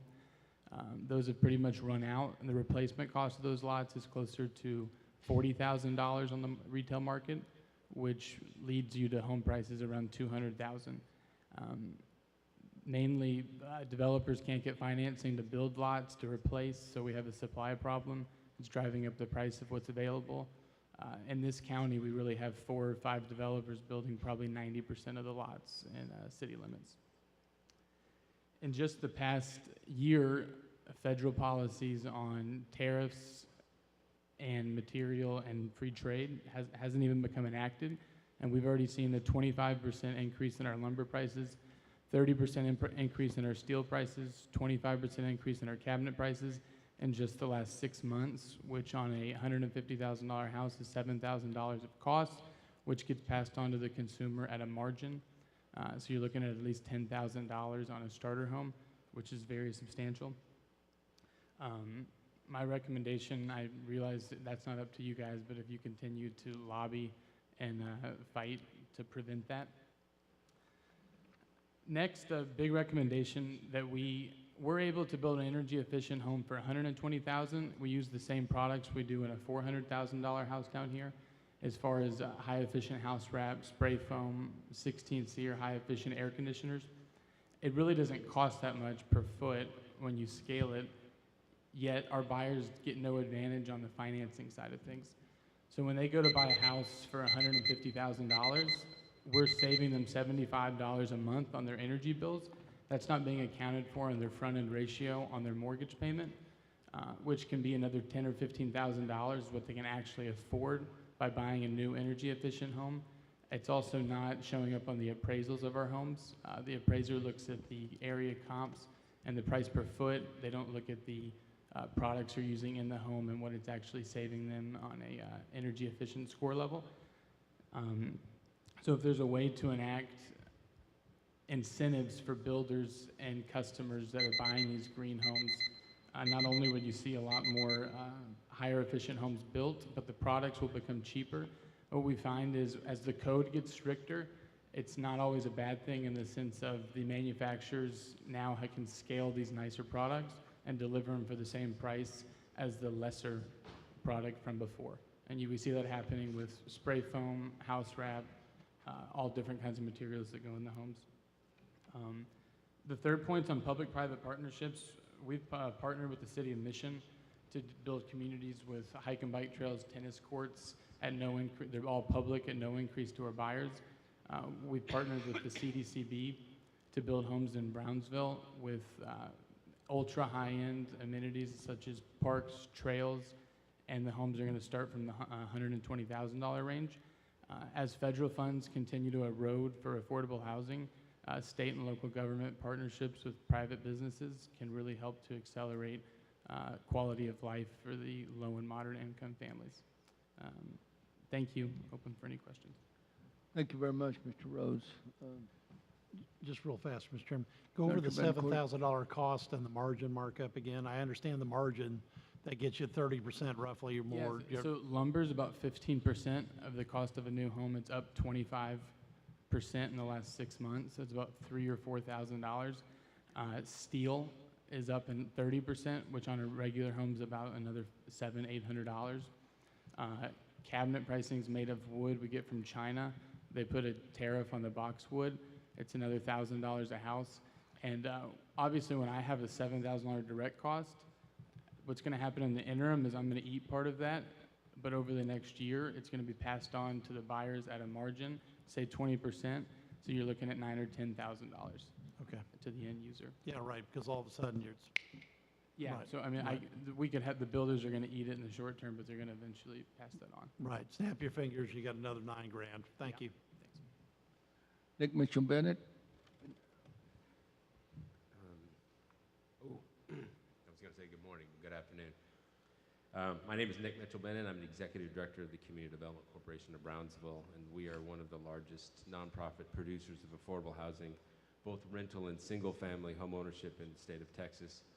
We assist over 150 families annually realize the dream of living in a safe, sanitary, affordable home. We do this through our construction company, our real estate services company, our mortgage company, and our real estate development team, and our housing counseling programming. The issue is affordability is a critical one for the Rio Grande Valley as well as in most locations in the state of Texas. The rising cost of housing is hurting families in more ways than you may think. Housing affordability affects more than just the pocketbooks of the buyer. It affects the local economy, the local tax base. It affects health outcomes, educational outcomes, social service outcomes, family life, and family economic stability. In a nutshell, it affects all aspects of life. Now, going back to the charge, there are those that say that if we eliminate current building and development codes, regulations, and fees, we could solve the affordability issue facing the state. I flatly reject this idea. Yes, we could build a more inexpensive house if we did not build construction standards that improve the survival rates of families living in those homes during a hurricane. I could also build a less expensive home if I did not have to install a sewer or water system, as some would like to do in new developments. We could build a less expensive home if we did not build in low-lying, flood-prone locations that were more suitable for farmland and not housing developments. But these solutions are only affordable to the developer, not the family or the government in the long run. Building codes and enforcement of these codes are not a hindrance to affordability. The requirements to build sewer systems or septic systems in new developments are not a hindrance to affordability. As a builder of over 100 new homes each year, I embrace the codes as protection for the builders, for the buyers, and the local, state, and federal governments. It is a system for protection for taxpayers across the state and the nation. The proliferation of colonias along the border and most recently in the rural areas outside of Austin, San Antonio, and Houston occurred because there was no will to create and enforce codes and regulations. Because there were no codes and regulations, organizations like mine need to go back and retrofit these colonias and developments using taxpayer government funds. Cleaning up someone else's mess is what I get paid for. Since 1991, I've been rebuilding and retrofitting someone else's mess. I've utilized over $50 million in state and federal funds to do so. I am proud to do it, and it was needed. Our work has changed the lives of thousands of people. But just imagine what we could have done with the money if we didn't have to clean up somebody else's mess. We could have had better schools, better health care, better jobs, and lower taxes. For example, the state and local government had to put up water and sewer in Cameron Park Colony with its 6,000 residents, costing millions of dollars to the state and local government. CDCB has built hundreds of homes in colonias like Cameron Park because in the early days there were no codes. On the topic of natural disasters, properly drafted development codes are the answer to half of our problems in reconstructing after a hurricane. We need to be prepared. And I know we have asked for stronger codes. I know most builders don't want them, but again, we're spending billions of dollars to clean up of taxpayers' money. If we built stronger homes, we would be fine. I want to, yesterday we had, I want to talk a little bit, CDCB is always working to create a more affordable housing loan solution for low-income home buyers. Our most recent product is the Mi Casita house. The Mi Casita model is based off our highly successful Rapido disaster reconstruction model. The primary construction strategy is to implement a phased or staged construction solution that meets the immediate housing needs of residents now and meet the residents now and then grow or expand as the family's financial situation improves. This will be accomplished by starting with a standardized core unit around which a house can grow. For example, a core unit comprised of a kitchen, bath, dining, and sleeping quarters can serve as initial phase one of housing. The core unit can then be expanded or grown to include a living room, multiple bedrooms, additional bathrooms. Core units will be constructed on site and will be completed within 4 weeks from start of the foundation. The core can be a single prefabricated model or set of components that integrate with a large building system. The core construction is about 600 to 650 square feet and can expand to 900 to 1,000 square Nick, feet. let me interrupt you and ask you to please hand in your prepared remarks. I wanted to ask you, Nick, what specific reforms or recommendations could we pass to better help you address the housing needs that you're confronted with? Thank you for that question. So my first request would be to fund housing and financial coaching for low-income families. When a family is more financially stable, they can participate in the economy that shows a more engaged home buyer and a long-term payoff for all. Second, encourage local governments to create building codes that demand high performance from the buyer and the builder and the government. Number three, encourage local governments to adopt processes and systems that speed up the development and building process without lowering quality. And number 4, encourage the federal government to back away from higher tariffs and fees when it comes to building materials. Just the mention of tariffs has raised the cost of lumber, steel, and oil products 25 to 40%. This is the real issue as it relates to housing costs. The cost gets passed on to the buyer every time. And number 5, encourage and fund loan and grant programs to help to buy down the cost of for low-income buyers. Giving TDHCA and TSHAC the ability to use state and federal funds to invest in programs like Mi Casita. For example, the Texas Bootstrap Loan Program almost funds itself because we've made it repayable and revolving. By taking the time to work together and truly think about the problem and use of our God-given talent, brains, and Texas grit, we can solve the affordability issue. Working with TDHCA and TSHAC and local builders like Nick Rhodes and his Esperanza Homes, we have actually designed and created more products than most places in the state, and we just ask that the government do the same of working along with us. Thank you. If I missed it, how can we maximize our limited resources and encourage greater collaboratives with the private sector? Well, to be quite honest, work like we do here in the Rio Grande Valley. I mean, you've got 2 of the largest producers of affordable housing in the state of Texas right here. South Texas, Affordable Homes of South Texas, and the Community Development Corporation of Brownsville. Our relationships with the private sector are exactly what we need and what we do. This relationship with banks, I work as also the administrator of the Rio Grande Valley Multibank, which is a stockholder-held institution that has 9 banks that own this, and they do affordable housing lending and alternative to payday lending. And so everything we do is in partnership. We work with Mr. Rhodes here. We're building a 675 lot subdivision, which Nick will build every house, and we're doing the development, and we're doing tax credit units in this place. It's a 100% 50-50 partnership between Nick and I. We're asking the state to step in and fund a little bit now, a small investment now in such things as housing counseling. The state used to fund housing counseling through the Housing Trust Fund. They no longer do that. But if you can fund $300, just $300 a buyer, will help that family become ready to buy that home. And then the amount of money that they're able to pay back through property taxes, unfortunately, they can do that as homeowners. Fund down payment assistance programs. And adequately fund the Housing Trust Fund. Find a designated source to do so. I mean, I'd said those words to you all, and my beard was black at that point.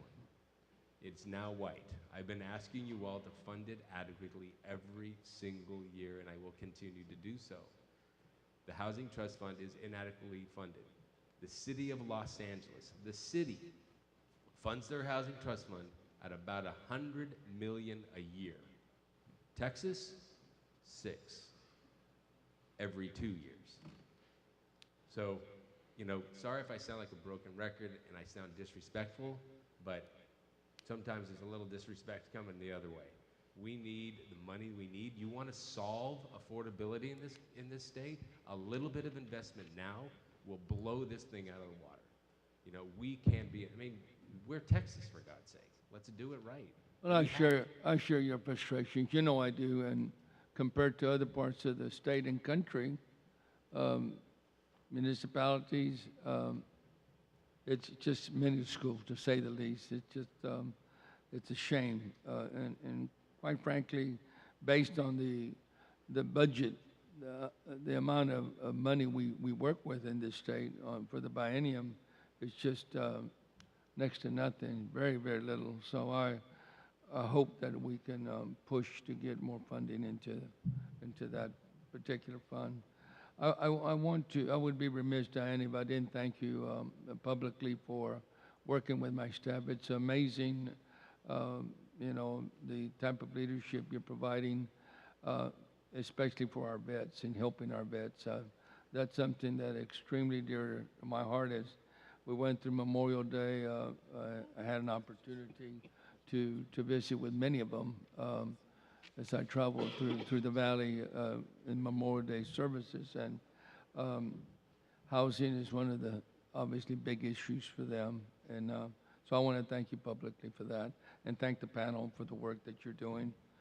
We look forward to working with you and preparing ourselves for next session. Thank you. Thank you. Thank you. Okay, the next panel, David Salen, Robert Franco.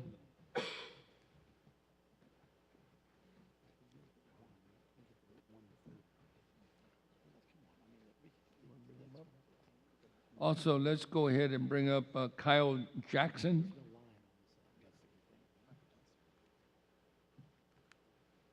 And Where's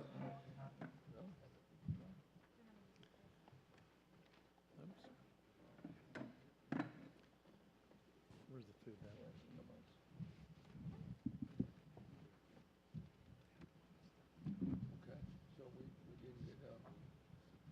okay, as I've stated, state your name and who you represent. And we have, I think I'm letting the testimony go a little bit over time, but when you hear that ringing, it's not a cell phone, it's time. But I certainly want to hear what you have to say. But I do want to, once again, ask that if you have prepared remarks, we'd like to have those prepared remarks as well. So we'll start with first one I call David Salen. Good afternoon, Chairman Lucio, committee members. My name is David Saling. I'm with J.P. Morgan Chase, and I'm here to provide some general observations and recommendations to the committee's charge on the issues and impediments to developing affordable housing in the state of Texas. Thank you for conducting this important hearing today and inviting me to attend and to provide public comment. Housing affordability is a complex set of issues. First, thank you, as other folks have testified, the definition of affordability varies widely and is often dependent upon the funding source of the dollars used to finance affordable housing, local municipalities, or other general terms for defining affordable housing, from whether it's used in the low-income housing tax credit program or if it's funding from the federal government. There's no question that safe, affordable, quality housing stabilizes families and neighborhoods. And in general, when the economy is strong, many families are left behind in their search for affordable housing because they're being pushed out further from their places where they grew up, the neighborhoods, the employment centers, and often forces them to move out further away from those areas. And same issue when the economy is weak. The families still struggle to find safe, decent, affordable places to live. And in either way, the state affordable housing is not just an issue that's with the state of Texas. It's really the nexus of economic development across the country.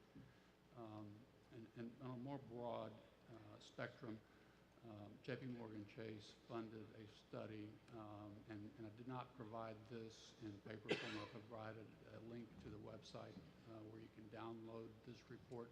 It's over 140 pages, but the J.P. Morgan Chase funded the study that focused on the affordability issues in Miami, Austin, Denver, and specifically those cities to determine some of the issues that they felt were impediments to development of affordable housing. I won't read the entire quote verbatim, but essentially the report comes out to state that one of the issues that affects affordable housing in the state of Texas is the state of Texas does not allow the use of inclusionary zoning to mandate affordable housing to be built in market rate market rate developments wherever they're located within the city. Obviously, rising housing costs are due to construction costs, and then finally, the developers that do affordable housing are put through some additional challenges in getting financing for those particular projects, specifically if they're using federal programs or state-administered programs through the Texas Department of Housing and Community Affairs. And there are many resources that are available out there.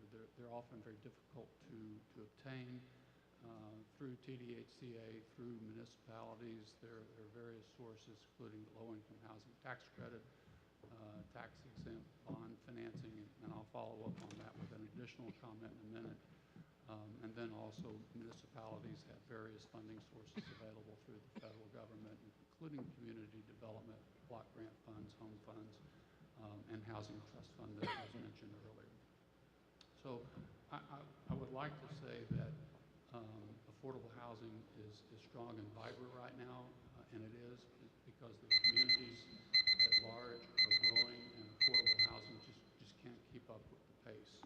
And again, it comes back to the definition of affordability and the limitation on the amount of funding and resources available to develop, build, construct, own, and manage affordable housing for the long term. So affordability needs to have a common definition, whatever that might be. I'm not the expert on defining what it is. I typically think personally it's 60% of median income, but it varies widely from 30% to 150% of the area median income, depending on what sources you're using for funding or other factors. Zoning laws, the inclusionary zoning mentioned in the Urban Institute report, I think is used more largely in metro areas such as New York, Chicago, possibly in California, and San Francisco, Los Angeles. Those would be some tools that could help increase affordable housing in the state of Texas. Lastly, I wanted to circle back on the tax-exempt bond issue in that I believe Texas is the only state in the country that requires the full amount of the tax-exempt bond to be fully drawn down at closing. And as Tim Irvine mentioned earlier, that's starting the interest meter on the full $10 million, for instance, the example that he used. Most other states allow the tax-exempt bonds to be drawn down much as you would a construction loan to build your project, so that the interest is only paid on the amount drawn. So with that, I'd like to say, again, I'm very honored to be here before this committee and to provide testimony. Certainly am available to meet with you and your staff at any point in time in the future. And the bank is here as a resource to help assist in anything that we can. So thank you very much. Thank you, Mr. Saden. Senator Menendez. David, just quickly, I'm hoping that in front of you, that's your remarks, you had written copy of those. Yeah, something's going on with your mic. I could barely make out what you were saying. Oh, you did? Okay, great. I'll make sure we get a copy. Perfect. The last thing, for both of the panelists that are with the banking institutions, I have noticed that at times it seems like whether it's in particular, I've noticed it with TDHCA that at times their underwriting standards were stricter than the private market sector. And my concern is that sometimes with the needs that we have, that as you as a private market are willing to make the loan, that your underwriting standards, especially after the crash, are pretty stringent. So I don't think that we should as a state be putting in place a regulatory burden that's subjective at best. So if you could help us with that, I'd love to, as we look at next session, and make sure if there is if it's just my perception or if it's a reality. But if the commercial partners are willing to be a part of that loan, then the state shouldn't be putting up any additional burdens as well, especially with the tremendous need that we have in affordable housing. Thank you. Thank you, Mr. Chairman. Okay. Go to Mr. Franco, please. Robert? Yes, Mr. Chairman, fellow committee members, my name is Robert Franco. I'm a Senior Vice President with Texas Capital Bank. I'm in charge of community lending and investments for the state. I appreciate the opportunity today to address the Committee on Affordable Housing and Economic Development in Underserved Communities on a statewide basis. This is a critical and ongoing need. The committee recognizes it and is looking to encourage private enterprise to step up to these broader challenges. At Texas Capital Bank, we have embraced the responsibility to help drive these efforts. One of the ways we power prosperity in business and in life is by investing in the communities we serve. We have built strategic partnerships with builders, nonprofit organizations, municipalities, and government agencies. We're a principal funder in affordable housing developments, small and minority-owned businesses, and community rehabilitation projects. As an example, and as has previously been mentioned, Texas Capital Bank, Texas State Affordable Housing Corporation, the City of Austin, and others celebrated the opening of an $11 million condo building, the Chicon in East Austin. This was 6 years in the making and its close proximity to downtown with an emphasis on stability and quality design. And I personally know a young man. The gentleman makes $35,000 a year at best. He was now able to afford his home within walking distance of downtown Austin and his employer, which, if you look at a bigger picture, that one car is not on the streets in Austin, which, believe me, we need less cars on our streets, and has just increased, just being able to afford a home close to his job has many benefits. And again, he's barely 30 years old and is proud owner of a home. In Houston, Texas Capital Bank was the only bank invited by the Housing and Community Development Department to sponsor the marketing of a grassroots campaign to promote quality homes in every area of Houston. We also support training courses to assist organizations in developing and selling single-family housing under the Home Investment Partnership Program. We have served as a facilitator for homeowner recovery grants that went to families affected by Hurricane Harvey, and as part of the Rebuilding Northside Together initiative, we've committed to a 3-year partnership to fund critical repairs of homes in that neighborhood. In Senator Huffines and Senator Taylor's backyard, Texas Capital Bank this year opened West Dallas's first retail banking center in the Trinity Grove area. We not only offer banking service to residents and businesses, but the local staff also provides free financial literacy courses and other community development programs. Strategic investments continue to be made to provide new opportunities. Society is demanding that policymakers, both public and private, serve a social purpose. I am proud to serve alongside my colleagues on this mission, and I'm hopeful the legislature will continue to promote community-enriched public-private partnerships. We look forward to engaging with you as a resource on this issue. Thank you. Thank you very much for your testimony. You still have an ongoing grant program. You still have an ongoing grant program for the victims of Harvey? Yes, sir. We're working in Houston area on various programs with the victims of Harvey. Okay, I see that you've hit many sectors of the state, and we're anxiously waiting to see to have you down here as well. And we're working. Thank you. Thank you, sir. Senator Menendez. Thank you, Mr. Chairman. As I was reading Mr. Franco's statement, I also noticed that there was a lack of attention to San Antonio. I didn't see it in the letter, so I look forward to meeting with you later and seeing how we can help us. We've got a need as well. Yes, sir, you do. We have a very strong presence in San Antonio, so I look forward to meeting with you on that. Glad to hear about it. I look forward to hearing more. Thank you to the banking community. Thank you. Okay, we'll go to Kyle Jackson.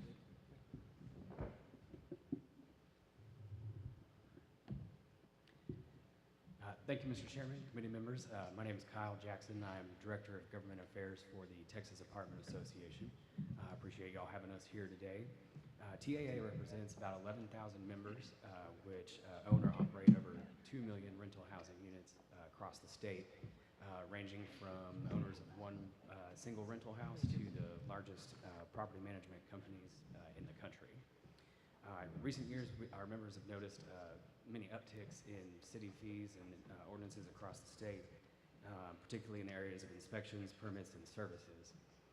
And of course, our members rely on city services and appreciate, how difficult it can be to balance a city budget. But for businesses, an unanticipated fee increase like that can have a major impact. And these types of proposed fees are often buried deep in a budget, which makes it difficult for the average taxpayer to even find them. And unlike property taxes, there's not really a specific appeal process to challenge them. There's a couple of examples of these, and I'll save some time and summarize, but in October 2015, the city of Bedford increased their apartment inspection fees from $18 a unit a year to $120 a unit a year, which it was subsequently lowered to about $33 per unit after our local association negotiated with the city council. But that still translates into roughly about $8,300 a month for the average property in the area. As a way of comparison, the average inspection fee in the Metroplex area is about $12 a year.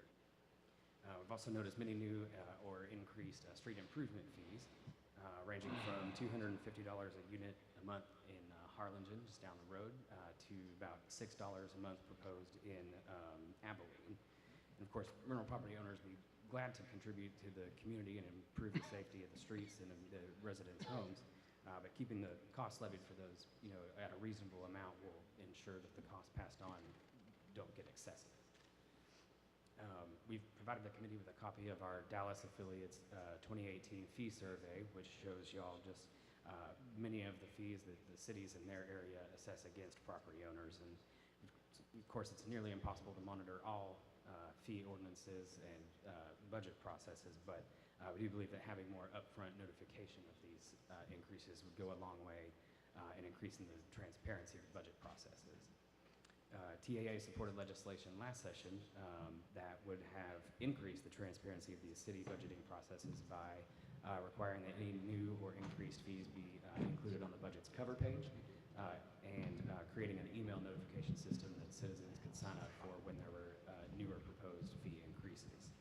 That was SB 737 by Senator Hancock, which passed out of this committee in the Senate, but unfortunately died in the House.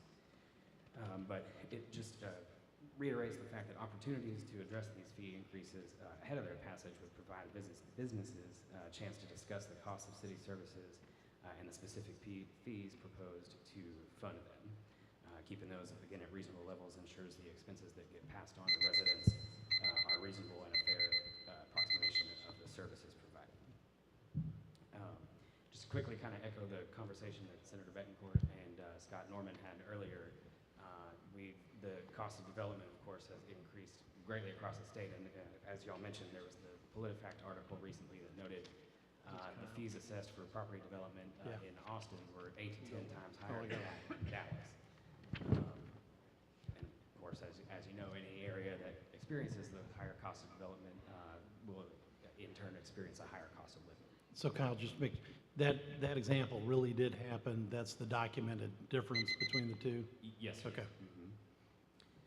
So, of course, my comments today, focus mainly on the rental housing industry, but, local fees, ordinances, and taxes affect all taxpayers. And, our members are very cognizant of the need for affordable housing across the state, and we welcome any opportunity to work with the local governments to find some common ground in these areas. So, thank you all again for having us today. I'd be glad to take any questions. Thank you. Okay, thank you very much, panel. We appreciate your testimony. And we come up to the last panel now. Josué Ramirez, Amelia Adams, and Kaz, excuse me.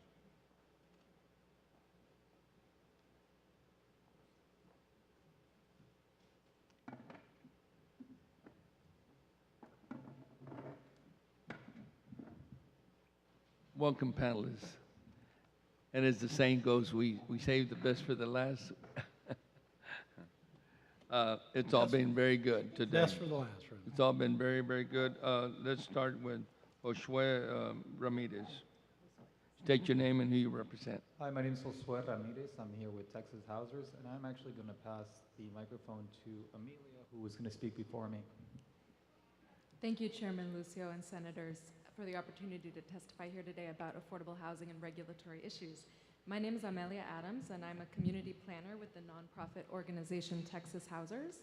Texas Housers has worked closely with other community partners to expand the availability of affordable housing for Texans with modest means since the 1980s. We have offices in several cities across the state, including an office here in the Rio Grande Valley in Edinburgh. My colleague Josue Ramirez, our Rio Grande Valley co-director, can expand on my comments in a minute. Today, I hope to illustrate our thoughts on how to expand the availability of affordable housing in quality communities in the state, and I want to speak specifically about South Texas. We recently completed an in-depth assessment, which we handed out to you, of the affordable housing and community development challenges in the valley, I've also included some recommendations for state action from that study. Our report documents the political and regulatory factors that have produced the housing challenges that South Texas currently faces. I won't have time to go into detail, but I want to sketch out some of the major problems as well as some of our proposed solutions. The lack of affordable housing within incorporated areas has produced a proliferation of colonias, which I want to speak about today.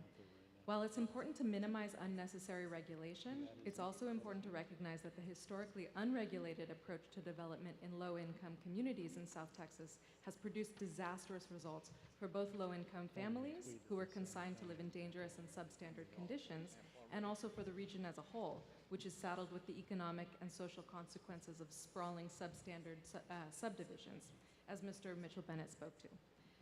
First, I'll focus on public infrastructure. For many years, subdivision developers failed to provide potable water, proper wastewater disposal, paved streets, essential infrastructure, and stormwater collection in colonias. As people moved into these subdivisions, it became apparent that the public was going to have to step in to provide basic essential infrastructure at public expense. Repeated flooding occurs in more than 100 colonias in this region that were not provided with any basic engineered stormwater drainage system when the subdivision was platted. We've worked with our local partners over the past several years in cooperation with the Texas Water Development Board to identify and prioritize colonias that desperately need state and local funding to prevent repeated flooding. The second major challenge is public safety. For example, residents of colonias have been speaking out for years about the need for public lighting so that their children are not forced to wait for school buses in the dark, and the security that public lighting provides, which can prevent crimes and car accidents. There are also numerous environmental health concerns in the areas. My colleague can share with you two examples, one of an EPA Superfund site that exposes families here to cancer-causing PCBs, and the second, an antiquated municipal sewage lagoon system built adjacent to the homes of colonia residents. Basic land use controls and zoning are absolutely essential in order to separate hazardous operations from people's homes. Housing affordability and living conditions are the fourth major problem. The state has acted appropriately to reduce contract for deed land sales in the region, which is an essential step. We also strongly support innovative models for affordable housing and finance, such as the Mi Casita program. We've long supported Senator Lucio's efforts to provide counties with the authority to establish and enforce basic residential codes. We also strongly advocate that incorporated areas make available residential locations that are appropriately zoned and affordable for people with modest means. So South Texas is a stark illustration of the negative results that can occur when low-income people are excluded from affordable housing in areas of high opportunity. So finally, I don't need to tell you as we approach hurricane season that the portion of South Texas that we're in is extremely vulnerable to natural disasters. The area has been repeatedly devastated by floods and hurricanes. I'll skip ahead. We strongly support Senator Lucio's efforts over the past several sessions to enact legislation giving counties and cities the opportunity to engage in pre-disaster planning and have those plans considered and pre-approved by state government. In 2017, this took the form of SB 1673. Had this legislation been enacted during any of the past 3 sessions where it was brought up, we would be a lot further ahead than we are currently now in recovering from Hurricane Harvey. The ideas, the models for housing recovery are there, but there's a lot more we could have already been done if pre-planning had been in place. In closing, I'd like to reiterate that the lack of planning and appropriate regulations, as demonstrated far too often in South Texas, has not resulted in decent, affordable housing in quality neighborhoods. Fortunately, there's something the state can do about it, which is why we're here today. We can take a proactive approach and plan for development, invest in the needs of the whole population, and ensure that Texans have the opportunity to live in a community that gives them a healthy foundation and chance to thrive. Thank you so much. I want to thank you both, all of you, for helping us out on the tour. I humbly apologize publicly that I was not able to make that. My wife had been in the hospital and I was making her comfortable so I could prepare myself to to be here today and last night to greet our senators and their staffs. So I missed the tour, but I obviously intend to read every bit of what is in here. It's additional stories that I already know about and stories that are, you know, that hit at the heart of the issues that I have been concerned with for many years and that we'll continue to try to see we can make a difference on. The very first one is just heartbreaking, knowing that, you know, you have to move your family from your home and having your home damaged severely by floodwaters and then coming back and starting all over again, quite frankly. Homes that were built by the hands of, you know, your husband or the family members that help pitch in to be able to provide a dwelling for the family. So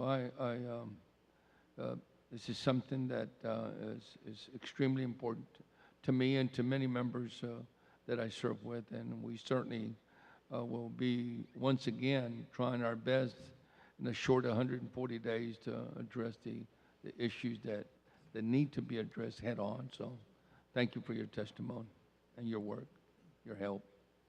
Okay, and guys. Well, first off, let's wish. Oh, I'm sorry, you got it. Well, yeah, I do. I want to make comment. Let's Yeah, wish. I'm you know, sorry.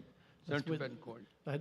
You don't have to apologize for missing one of their tours because I'm sure that you've been there before and will be there again, okay? Because this guy really believes in I that, will be right? there. And he has always been there for you guys.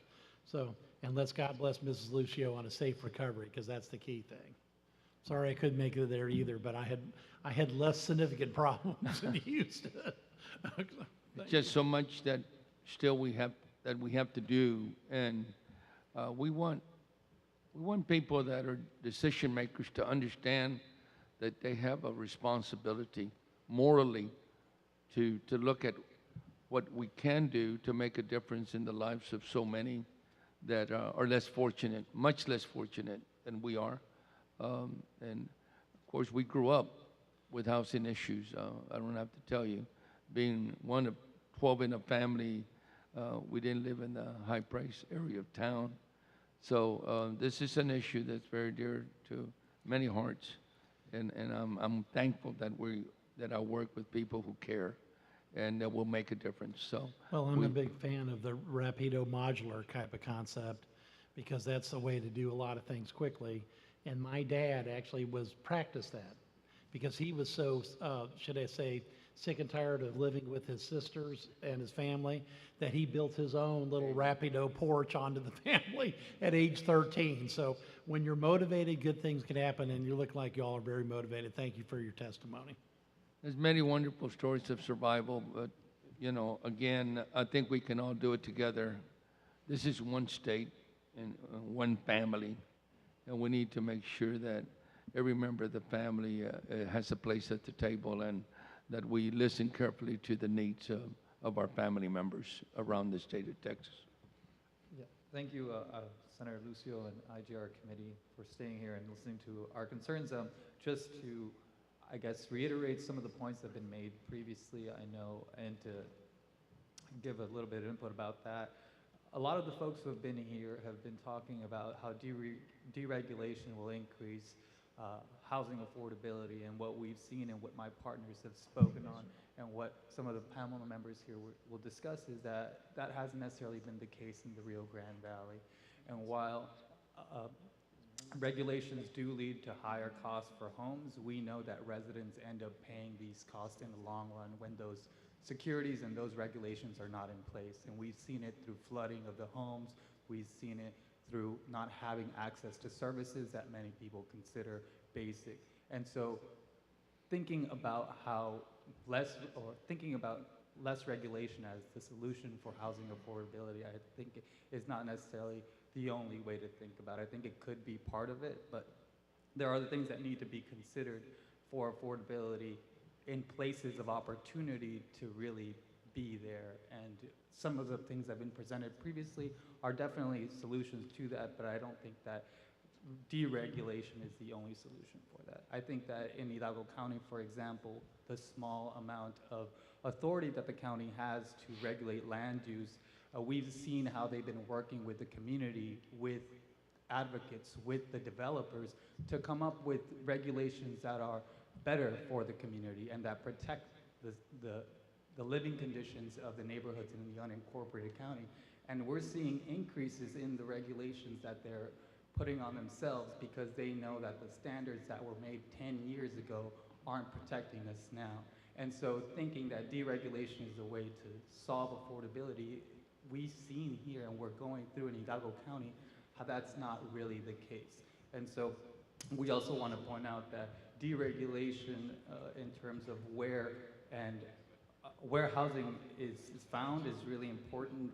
We know that there are certain environmental justice concerns that have been discussed previously, such as flooding, such as the Donna Superfund site, and such as wastewater lagoon systems, where if these things weren't in place, communities would continue being developed around that, and that's just not safe conditions for anybody.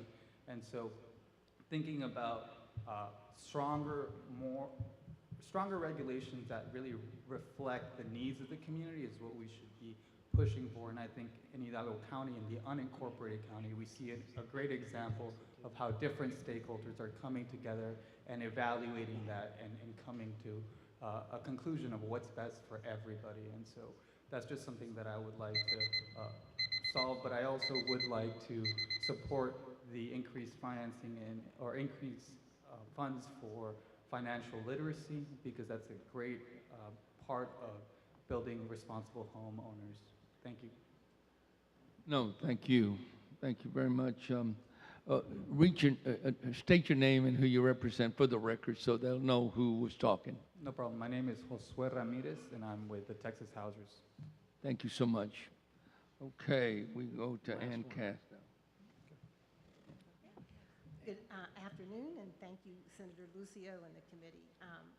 My name is Ann Williams-Cass. I'm Executive Director of Proyecto Azteca. We are a small nonprofit affordable housing inspired by Cesar Chavez. In fact, 40 years ago, I was the administrator for the United Farm Workers on the same property, so I know what the colonias look like. And looking at your I'm just going to go over some points that have not been made. When we have 4,000 families on our waiting list. We serve a 0% interest mortgage, and we try to keep the houses very affordable, from $49,000 to $69,000. Taxes are a big issue. We do multiple building in the unincorporated areas of the county and also in some of the small cities, trying to move people out of the colonias into a small city. And the average cost of taxes in the small cities we've worked in is over 3%. And that's a lot of money for people on low incomes. Most of our families are between 30 and 50% of the area median income. Most of them are making $7.25 an hour and a 40-hour job, some having to work twice that amount. We do have problems, though, with the taxes, and when the county appraiser seems to block off areas where he automatically will increase the taxes, in North McAllen, where I live, I know how I can go and challenge that. So we've offered classes now to people who live in the colonias where they can go to the appraisal district and challenge the new appraisals on their property. We still have the problem with the super tax lien companies.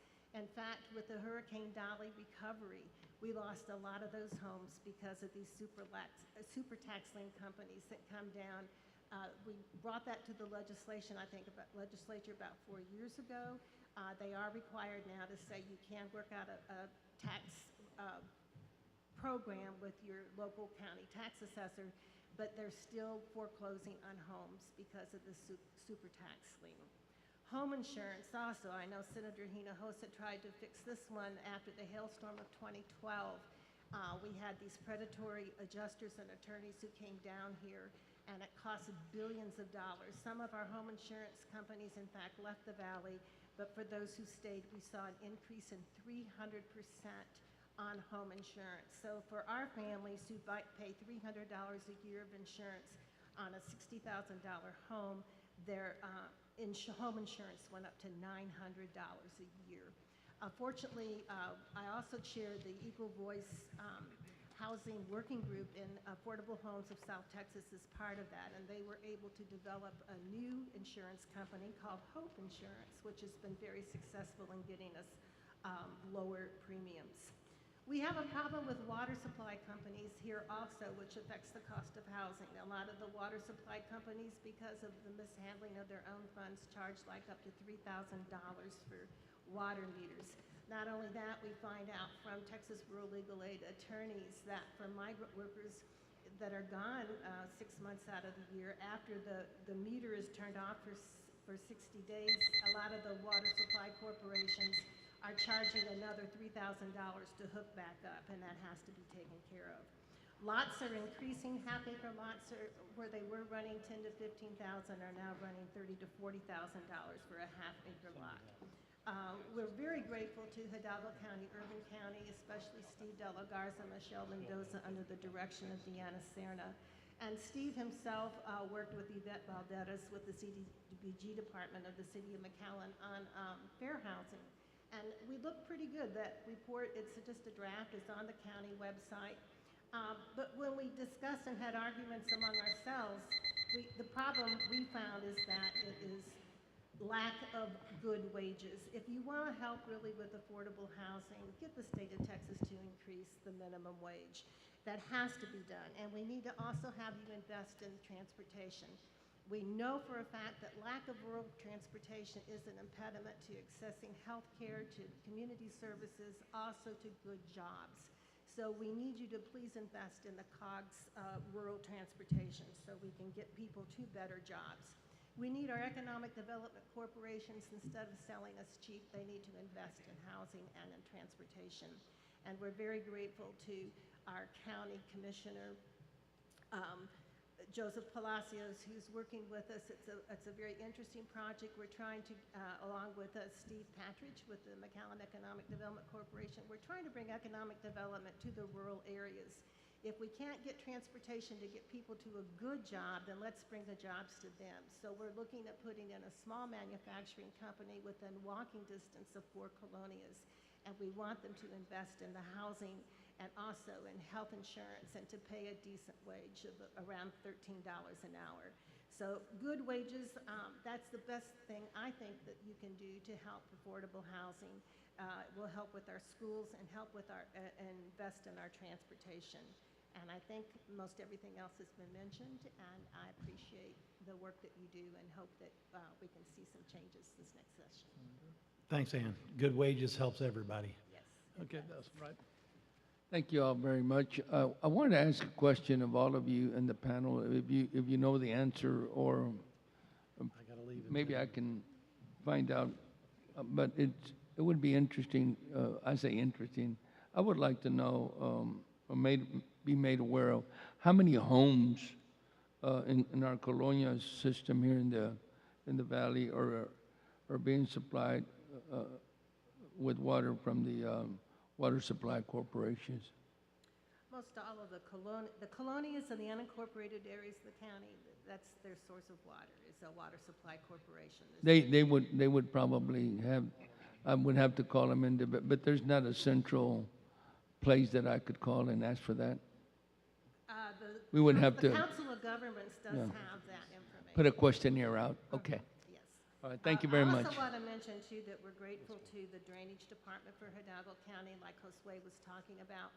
We've tried unsuccessfully with the legislature to improve the model subdivision rules, and so they're using a health code this time, and we'll be forcing the developers to put in better paved streets, sidewalks, street lights, and also they have to be hooked up to an outfall for drainage, and that will help us as we go forward in the colonias to get the problems of lighting and of drainage taken care of. And so I really commend them. And we know that the cost of lots are going to go up more, but with our partners at Lupe and Arise, people would prefer to pay more for their lot than to have all the flooding problems. Okay. Thank you so very much, panel. That concludes our public testimony. The chair now closes the invited testimony section of our hearing and opens the public testimony section of our hearing. So at this time, we have 4 witnesses I would like to call up at the same time. But before I do that, we do have one witness affirmation card filled out by Ana Erica Capuchon. She's the with the Rio Grande Guardian business reporter. She just registered on the issues, on the charges. At this time, K.C. Flesher, Audrey Martin, and Andrea, I think it's Landeras, and Laura Guerra.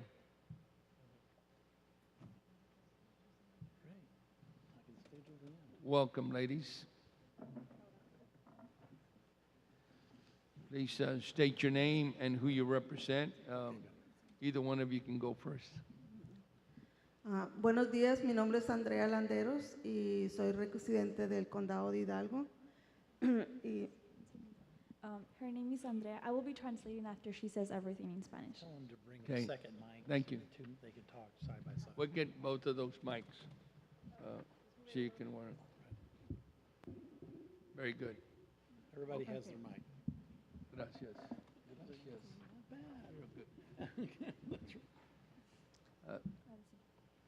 y pues yo estoy aquí porque yo soy residente del Condado de Hidalgo y fui beneficiaria, ¿verdad?, de una vivienda asequible.